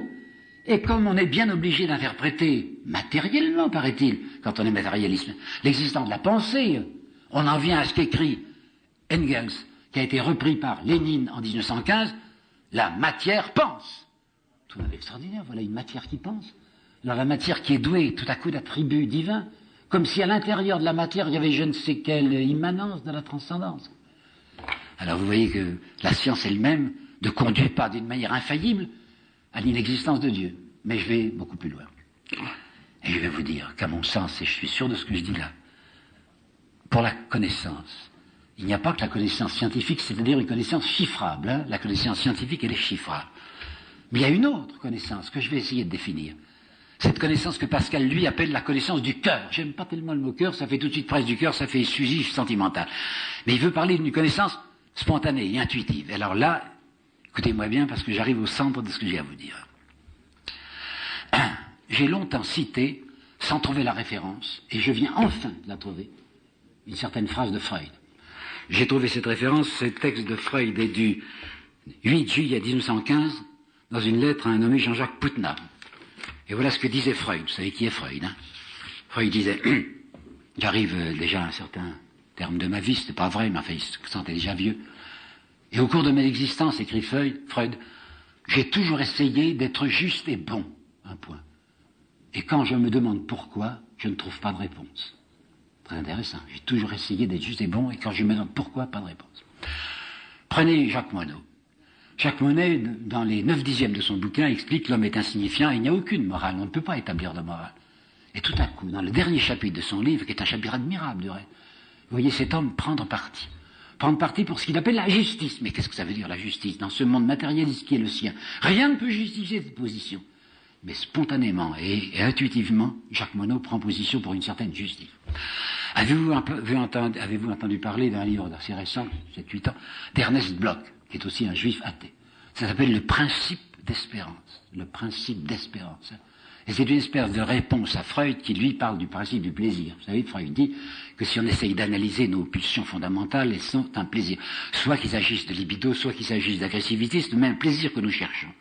Bloch dit oui, il y a en effet ça chez nous, mais il y a aussi, dans toute âme, un principe d'espérance. Puis ce qui me frappe le plus, c'est ce qu'on essaye de cacher. Regardez bien ce qu'on essaye de cacher aujourd'hui, à savoir la dernière évolution de Jean-Paul Sartre. C'est dans un article d'il y a 2 mois, je crois, du Nouvel Observateur, que j'ai vu cette phrase qui est assez terrible, mais tellement véridique. Sartre est mort inécouté. Et le fait est que le 10 mars 1980, dans le numéro 800 du Nouvel Observateur, Sartre avait fait des déclarations que jusqu'alors il n'avait jamais fait, et qui ont tellement bouleversé Simone de Beauvoir qu'elle avait supplié Jean Daniel de ne pas publier ce texte. Jean Daniel s'est alors adressé publiquement à Jean-Paul Sartre, et Jean-Paul Sartre lui a répondu publiquement, non seulement je désire, mais exige que soit publié intégralement ce que je viens de dire. Il avait dit ça à un juif qui s'appelle Benny Lévy. Et qu'est-ce que disait ce Sartre de mars 1980? Quelques semaines avant de mourir, hein. Sartre disait, il y a quelque chose que je n'ai pas encore étudié. C'est la nature de l'homme. Nous sommes, disait Sartre, nous ne sommes pas encore des hommes complets. Nous sommes encore à la recherche de la finalité de l'homme. Et je m'aperçois qu'il y a en nous, je cite, une dimension d'obligation, et une contrainte intérieure. Autrement dit, nous sommes mandatés, mais je ne sais pourquoi et je ne sais par qui. Un homme comme ça, qui, lorsqu'il était existentialiste, disait notre liberté n'est limitée que par la liberté d'autrui. Mais il n'y a aucun commandement moral au centre de nous-mêmes. Nous pouvons faire tout ce que nous voulons. Voilà Sartre, à la fin de sa vie, qui dit, pardon, il y a une dimension d'obligation, il y a une contrainte intérieure. Ce qui signifie que fondamentalement, l'homme est orienté vers ce qu'il appelle le bien. Remarquez bien que selon l'évolution des cultures, ou l'évolution même géographique, on peut appeler bien ce qu'un autre appellera mal. Mais ce que j'affirme, c'est qu'il y a une réalité anthropologique dans le fait qu'au fond de chacun de nous, si frustre soit-il ou si coupable soit-il, il y a une préférence de ce que l'on appellera plus ou moins le bien. Il s'agit là d'une réalité anthropologique. Et alors, j'arrive au centre de ce que j'avais à vous dire. Qu'est-ce qu'il a donc dit, ce Christ? Ben, voyez-vous, la grande chose qu'il a dite, c'est ceci. Le royaume de Dieu est en vous. Et là, attention, c'est dans un texte de Luc. Je m'y suis reporté au texte grec, je sais encore un peu de grec. Il y a entosumon. Et vous ne pouvez pas traduire entosumon autrement que au-dedans de nous. Or, même la Bible de Jérusalem, même la Bible, l'école biblique, même M. Charles Perrault, dont je vous parlais tout à l'heure, fait un contresens volontaire. Car entosumon ne peut se traduire que par à l'intérieur de nous-mêmes. Et voilà que l'exigence catholique est qu'on traduise par parmi vous. À enumon, oui, parmi vous, mais entosumon à l'intérieur de vous-même. Et j'ai fait allusion tout à l'heure à ce très beau texte si intéressant qui s'appelle l'Évangile selon Thomas, où vous trouvez une phrase du Christ disant le royaume est à la fois au-dedans de vous et à l'extérieur de vous-même. C'est tout de même terrible de penser que, courageusement et cyniquement, ce monsieur Charles Perrault, que je respecte, déclare faire volontairement un contresens parce que s'il n'admet pas cette traduction, parce que ça serait, si on traduisait par à l'intérieur de nous-mêmes, ça serait conduire à une religion intimiste. Si la religion n'est pas intime, qu'est-ce qu'elle est, hein? Alors moi, je m'en tiens au texte même. Et le Christ a dit, il y a à l'intérieur de nous une connaissance intuitive du royaume de Dieu. Qu'est-ce que ça veut dire ça? Immédiatement, vous connaissez la vieille objection de Feuerbach, reprise par Marx, qui dit oui, bien entendu, au fond de chacun de nous, il y a un désir passionné que ce soit vrai, que l'espérance corresponde à quelque chose, qu'il y a une réalité de ce que nous appelons le bien, la beauté, la vertu et tout ça. Alors nous transposons dans une réalité fictive ce qui n'est que le désir éperdu de notre cœur. Réponse. Vous savez, elle est contraignante, la réponse. On ne peut désirer que ce dont on a déjà une première connaissance. Vous ne pouvez pas désirer une femme si vous ne l'avez pas vue. Et si c'est une femme abstraite, elle sera faite d'éléments empruntés à des femmes réelles. Et il y a une phrase de Lamartine qui était bien loin d'être l'imbécile qu'on a décidé. Une phrase de Lamartine en 1838, publiée dans les recueillements en 1839, 7 aspirations qui prouvent une atmosphère. Vous avez entendu? 7 aspirations qui prouvent une atmosphère. Il suffit que l'on aspire à quelque chose pour que ce quelque chose soit concret.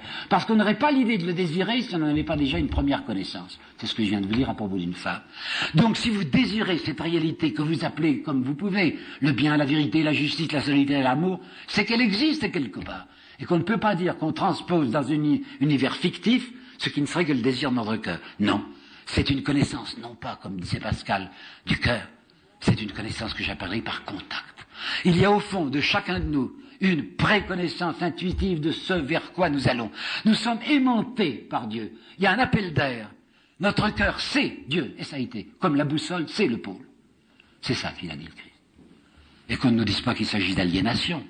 C'est la vieille objection des marxistes qui disait, vous connaissez Dieu, vous reconnaissez l'existence de Dieu, vous êtes aliénés. Mais non, c'est le contraire. Étant donné que nous sommes, au contraire, aliénés par des tas de choses, quand ça ne serait que par le plaisir ou la sexualité, ou encore par des aliénations politiques. Tandis que si nous concevons ce que vient de dire le Christ, à savoir qu'au fond de nous-mêmes, il y a une réalité surnaturelle, alors ça devient une saisie de notre substance. Jamais nous ne sommes plus nous-mêmes que si nous adhérons à ce que nous sommes fondamentalement. Et c'est là où Pascal intervient quand il dit, vous le savez bien, l'homme passe l'homme infiniment. À l'intérieur de nous-mêmes, il y a quelque chose qui nous dépasse. C'est ce que dit Jean-Jacques Rousseau, il dit notre vrai moi n'est pas tout entier en nous. C'est ce que dit, c'est ce qu'a osé écrire, et il s'est fait condamner, le communiste Barbus en 1927, lorsque dans son livre sur Jésus, Barbus a écrit « Nous sommes de la race de Dieu ». Alors c'est pas une aliénation, c'est pas non plus l'opium du peuple dont parlait Marx. Ah, je comprends bien. À quel point Marx avait raison quand il pensait aux catholiques dont je vous ai parlé tout à l'heure, les cléricaux sans Dieu. Ceux-là n'y croient même pas, ils servent de la religion pour abrétir le peuple. Et M. de Falloux, quand il mettait l'enseignement sous la contrôle, la direction, la domination de l'Église, voulait tout simplement préparer des générations d'imbéciles obéissants.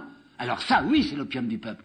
Mais quelqu'un qui a pris au sérieux le christianisme et qui s'aperçoit que dans le christianisme, lorsque le Christ parle, qu'il ose parler de la justice comme d'une faim et d'une soif, vous savez bien que c'est ça, hein? La faim et la soif de la justice seront en vous. Quand un chrétien comprend qu'il ne peut pas se dire chrétien s'il ne lutte pas pour la justice, alors qu'on ne nous parle pas d'opium du peuple. Il y a un athéisme salubre, vous savez. C'est l'athéisme qui nie ce que Dieu n'est pas. Et Dieu n'est certainement pas ces despotes qu'on nous a représentés. Il n'y a pas besoin de l'imaginer avec une robe de chambre, un despote barbu. Mais ce despote qui voudrait du sang pour s'apaiser. Ce despote qui est affamé d'hommages. Ce despote qui serait entouré d'une cour qui passe son temps à chanter des hymnes. Ce despote qui est si peu miséricordieux qu'il faut qu'il ait des quantités de saints autour de lui pour gémir, pour obtenir de lui quelques mises en regard à l'écart des pécheurs. Tout ça, c'est une imagination primitive, enfantine. Ça serait temps tout de même que nous ayons, si nous voulons en avoir une religion d'adulte. Il y a tellement de choses qu'il faudrait réformer. Vous savez, ça serait dans le vocabulaire de l'Église. Quand on nous parle d'un Christ, d'un Seigneur qui serait au plus haut des cieux. Vous vous rappelez que le premier cosmonaute Gagarine, russe, en redescendant, a dit « Je suis monté mais je l'ai pas vu ». Réponse, c'est parce que tu n'es pas monté assez haut. Vous comprenez, c'est imbécile, des choses comme ça. Ce mot « gloire », Ce mot gloire qu'on nous fait répéter à l'église tout le temps. Mais c'est un mot du vocabulaire monarchique. Comme si Dieu était un super Louis XIV ou un super Napoléon. Alors il faut qu'il soit entouré d'une gloire. Il y a tout ce vocabulaire qui serait à changer, et y compris davantage même le vocabulaire de la rédemption dont je n'ai parlé tout à l'heure, qui à mes yeux ne peut pas, c'est insensé, être un rachat. Personne n'a payé pour nous. Le Christ n'est pas venu pour mourir, il est venu pour dire un certain nombre de choses. Et dire quoi? Ben, pour nous dire par exemple que le christianisme, enfin, c'est pas une secte, c'est pas un clan. On n'y entre pas parce qu'on a mis un badge comme pour le Rotary. Hein. Il n'y a pas à payer une cotisation. C'est pas une secte, c'est un regard neuf jeté sur la vie. C'est une façon nouvelle de concevoir l'emploi de notre temps. C'est de croire, comme il a essayé de nous le faire penser, que la mort est un transfert d'existence. Nous ne sommes pas menacés de disparition intégrale. Qu'il y a au fond de nous-mêmes une réalité qui est indestructible. Je vais risquer pour mes 10 dernières minutes ou mes 5 dernières minutes à quelque chose d'un peu audacieux. Je sais très bien qu'il y a une objection terrible à l'égard du christianisme. C'est l'objection du mal. Comment admettre un Dieu qui serait tout pur, tout bon, tout juste, et qui permet des choses atroces? Ce Dieu dont je parlais tout à l'heure, je ne peux pas le concevoir comme une personne, en tout cas par une personne semblable à la personne humaine. J'aime beaucoup qu'un homme comme saint Thomas se soit permis de dire au neutre même, hein, hoc quod cognominamus Deum, cela que nous appelons Dieu. Hein, saint André, il a dit ça, cela que nous appelons Dieu. Rendez-vous bien compte que Dieu, après tout, ce mot Dieu, n'est jamais qu'un pseudonyme. Vous savez bien que les premiers Hébreux ne le prononçaient pas. C'était YVHS, il n'y avait pas de prononciation possible, hein. C'était le nom qui était au-dessus de tout nom. Et il y a un juif que j'aime beaucoup qui s'appelle André Chouraki, qui récemment, dans un article du Monde, avait dit ces rabbins d'Alexandrie, ils ont joué un sale tour à la source, il appelle ça la source, en l'appelant Théos. Et Chouraki dit, je crois, en blaguant un peu, Théos, ça doit venir de Zeus. Hein. Alors on a fabriqué une espèce de Jupiter perfectionné. Qu'est-ce que c'est donc Dieu? Ben, Dieu, c'est ce vers quoi s'élance notre cœur, c'est-à-dire la totalité vivante, vous entendez? La totalité vivante de ce que nous appelons dans notre vocabulaire maladroit la justice, la bonté, la charité, la solidarité, l'amour. Alors ça, c'est un Dieu sans contour. C'est difficile d'aimer un Dieu sans contour. C'est alors que quelqu'un s'est proposé. C'est quelqu'un qui s'appelait Yeshua, qui, sachant qu'il était entièrement habité par Dieu, qui ne pensait qu'à ça, a proposé sa propre transparence. Et il a dit à ceux qui l'écoutaient, vous voulez rejoindre Dieu, que j'appelle le Père, vous n'avez qu'à me regarder, qui me voit le Père, parce que je suis tout transparent. Il s'est proposé comme l'incarnation de l'infini. Et il l'a dit, vous le savez bien, je suis la voie. Si vous voulez aller vers Dieu, passez par le chemin que je vous propose. Bon, tout ça est vrai. Mais le mal, tout de même terrible de penser à ce qui se produit. Victor Hugo, vous savez, c'est un homme qui priait, c'est un homme qui croyait en Dieu. Bien, je vais vous citer 2 textes de Victor Hugo qui m'ont toujours beaucoup atteint. Chaque fois que je les relis, j'ai un petit coup. Hein. Il représente une femme qui est en train de voir mourir, agoniser sa petite fille, je crois, dans des convulsions. Puis il y a un curé qui est là, qui lui propose des paroles de consolation. Et elle va dire quelque chose, et c'est un alexandrin. Mais Hugo était tellement malin que, quelquefois, on ne se rendait pas compte que c'était un vers qu'il écrivait. Et la femme dit, en se retournant vers le prêtre, alors que sa petite fille agonise, qu'est-ce que votre Dieu fait pendant ce temps-là? C'est un alexandrin, mais vous ne l'avez pas entendu, hein. Qu'est-ce que votre Dieu fait pendant ce temps-là quand ma gosse souffre? Autre texte de Victor Hugo, le vieux papa, vous savez, il est grand-père, hein, qui se penche un jour sur le berceau d'un de ses petits-enfants, Georges et Jeanne, et qui le voit sourire, comme on dit, vous savez, l'enfant qui rit aux anges. Tous les pères de famille ont vu ça, hein, quand l'enfant est bien repu, bien tété, il sourit. Hein. Alors Hugo dit, cette innocence, souriant à l'infini. Et si le mal arrive, ce sera un abus de confiance. Eh bien, le mal va arriver, forcément. Alors il y a donc abus de confiance. Qu'est-ce qu'il faut répondre? Vous savez bien la terrible réponse de Camus. La seule excuse de Dieu, c'est qu'il n'existe pas. Et moi, je crois qu'il existe. Alors, j'arrive pas à joindre les 2 bouts de la chaîne. Hein. Je tiens d'un côté cette existence de Dieu qui me paraît certaine, puisque nous avons une connaissance par contact de ce Dieu amour. Puis de l'autre côté, l'horreur de la vie. Alors, je sais pas. Simplement, je ne sais pas. Je parie dans le noir. Cependant, il y a une phrase de Zola, hein, Zola, qui devant la tombe, je ne sais plus qui, peut-être la tombe de Maupassant, a écrit cette phrase terrible pour Zola. Quand on le saura davantage, on comprendra certainement tout. Oui, c'est Zola qui a dit ça. Alors, je fais mon option dans le noir. Pas tout à fait dans le noir, vous savez, parce que de même que l'aveugle voit pas où est le soleil, mais il sent où est le soleil à cause de la chaleur sur sa peau. Ben moi qui ne sais pas comment comprendre ce Dieu qui accepte, qui permet le mal, je sais pendant qu'il existe. Alors dans cette espèce de nuit, je vais vers lui en tâtonnant. Alors je voudrais pour finir, je vous le disais il y a un instant, si je peux, essayer de vous donner le sentiment qui était celui de ces premiers chrétiens. Quand rien ne s'était encore produit, quand il était là parmi nous, qui parlait, essayer de retrouver ce qu'il pouvait bien éprouver. Attention à cette phrase qu'il va leur dire après avoir parlé de son corps et de son sang. Il leur dit, faites ceci en souvenir de moi. C'est une prière, ça, vous savez. Il leur dit, je vais m'en aller, mais n'oubliez pas, faites le même geste que moi, et comme ça vous me retrouverez. Avez-vous remarqué que la seule demande qui est faite dans la prière qu'il leur est enseignée, qui s'appelle le Pater, cette prière qui ne viendra directement de lui, il n'y a qu'un seul engagement qui est demandé de nous. Quel engagement? De pardonner. De pardonner. Pardonnez-nous nos offenses que nous pardonnons nous-mêmes à ceux. C'est tellement difficile de pardonner. Et c'est le seul engagement qu'il demande à ceux qui veulent le suivre. Les mots Église catholique, vous savez bien que c'est deux mots grecs, Ecclésia qui veut dire rassemblement, qui veut dire réunion, communauté, et catholicos qui veut dire universel. Alors pour moi qui essaye d'être un disciple, si je peux, inconditionnel de ce Christ, j'entends Église catholique par communauté universelle de quoi? Des hommes de bonne volonté, quoi, de ceux qui ne pensent pas simplement à faire de l'argent ou à baiser, et des gens qui essayent de faire de leur vie quelque chose d'un peu généreux. Alors pour finir, je voudrais vous rappeler 3 textes évangéliques. C'est un peu audacieux, mais on va les regarder ensemble. Premier, c'est l'histoire qu'on appelle toujours de l'enfant prodigue. C'est pas tout à fait le nom, c'est pas enfant prodigue qu'il faudrait dire, c'est l'enfant perdu.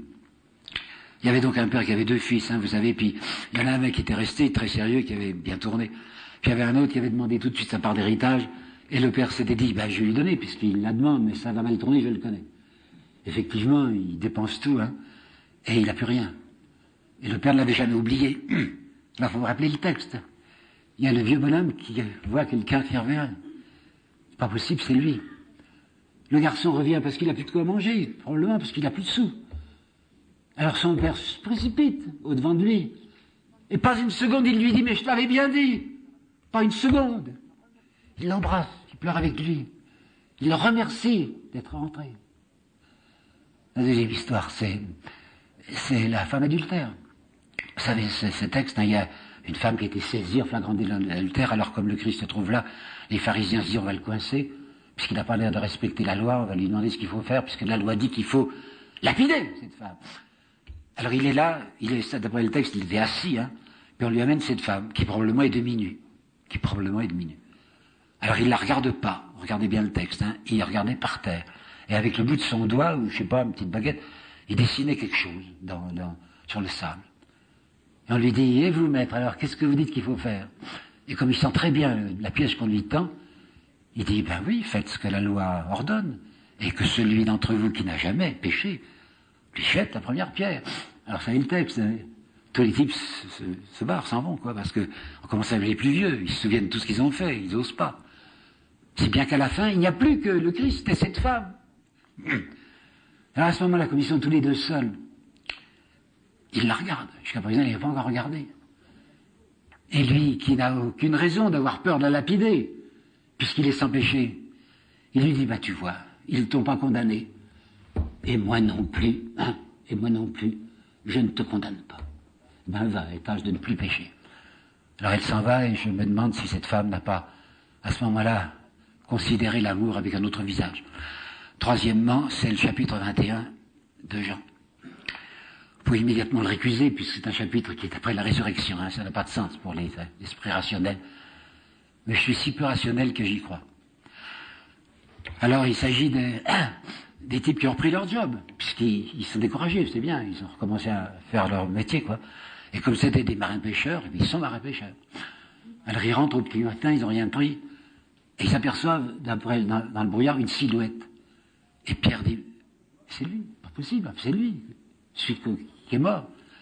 Et ils s'avancent et ils l'entendent parler à travers le brouillard, puisque c'est de sa voix qu'ils le reconnaissent, dit le texte. Vous avez pris quelque chose? Ah non, on n'a rien pris, mais achetez le filet, c'est la rappelage miraculeuse. C'est la suite qui m'intéresse. Il débarque. Et voulez-vous réfléchir à la pensée qui devait être celle de Pierre devant ce Christ qu'il a renié? Qu'est-ce qu'il va me dire, hein? Eh ben, de même que le Père ne disait pas à son Fils, je l'avais bien dit, de même si vous prenez ce chapitre 21, le Christ ne lui dit pas du tout, Pierre, qu'est-ce que tu as fait? Et d'après le texte, trois fois, le Christ dit à Pierre, tu m'aimes, Pierre? C'est vrai que tu m'aimes? Dis-moi que tu m'aimes. Et Pierre va se mettre à pleurer, et vous savez bien qu'il va aller jusqu'au martyre où il se fera tuer la tête en bas. Mais voilà, j'ai fini. Et c'est pour vous dire que, pour moi, le christianisme, c'est une proposition qui est faite en permanence à ce que Shakespeare appelait le cœur de notre cœur. C'est ça, l'affaire Jésus.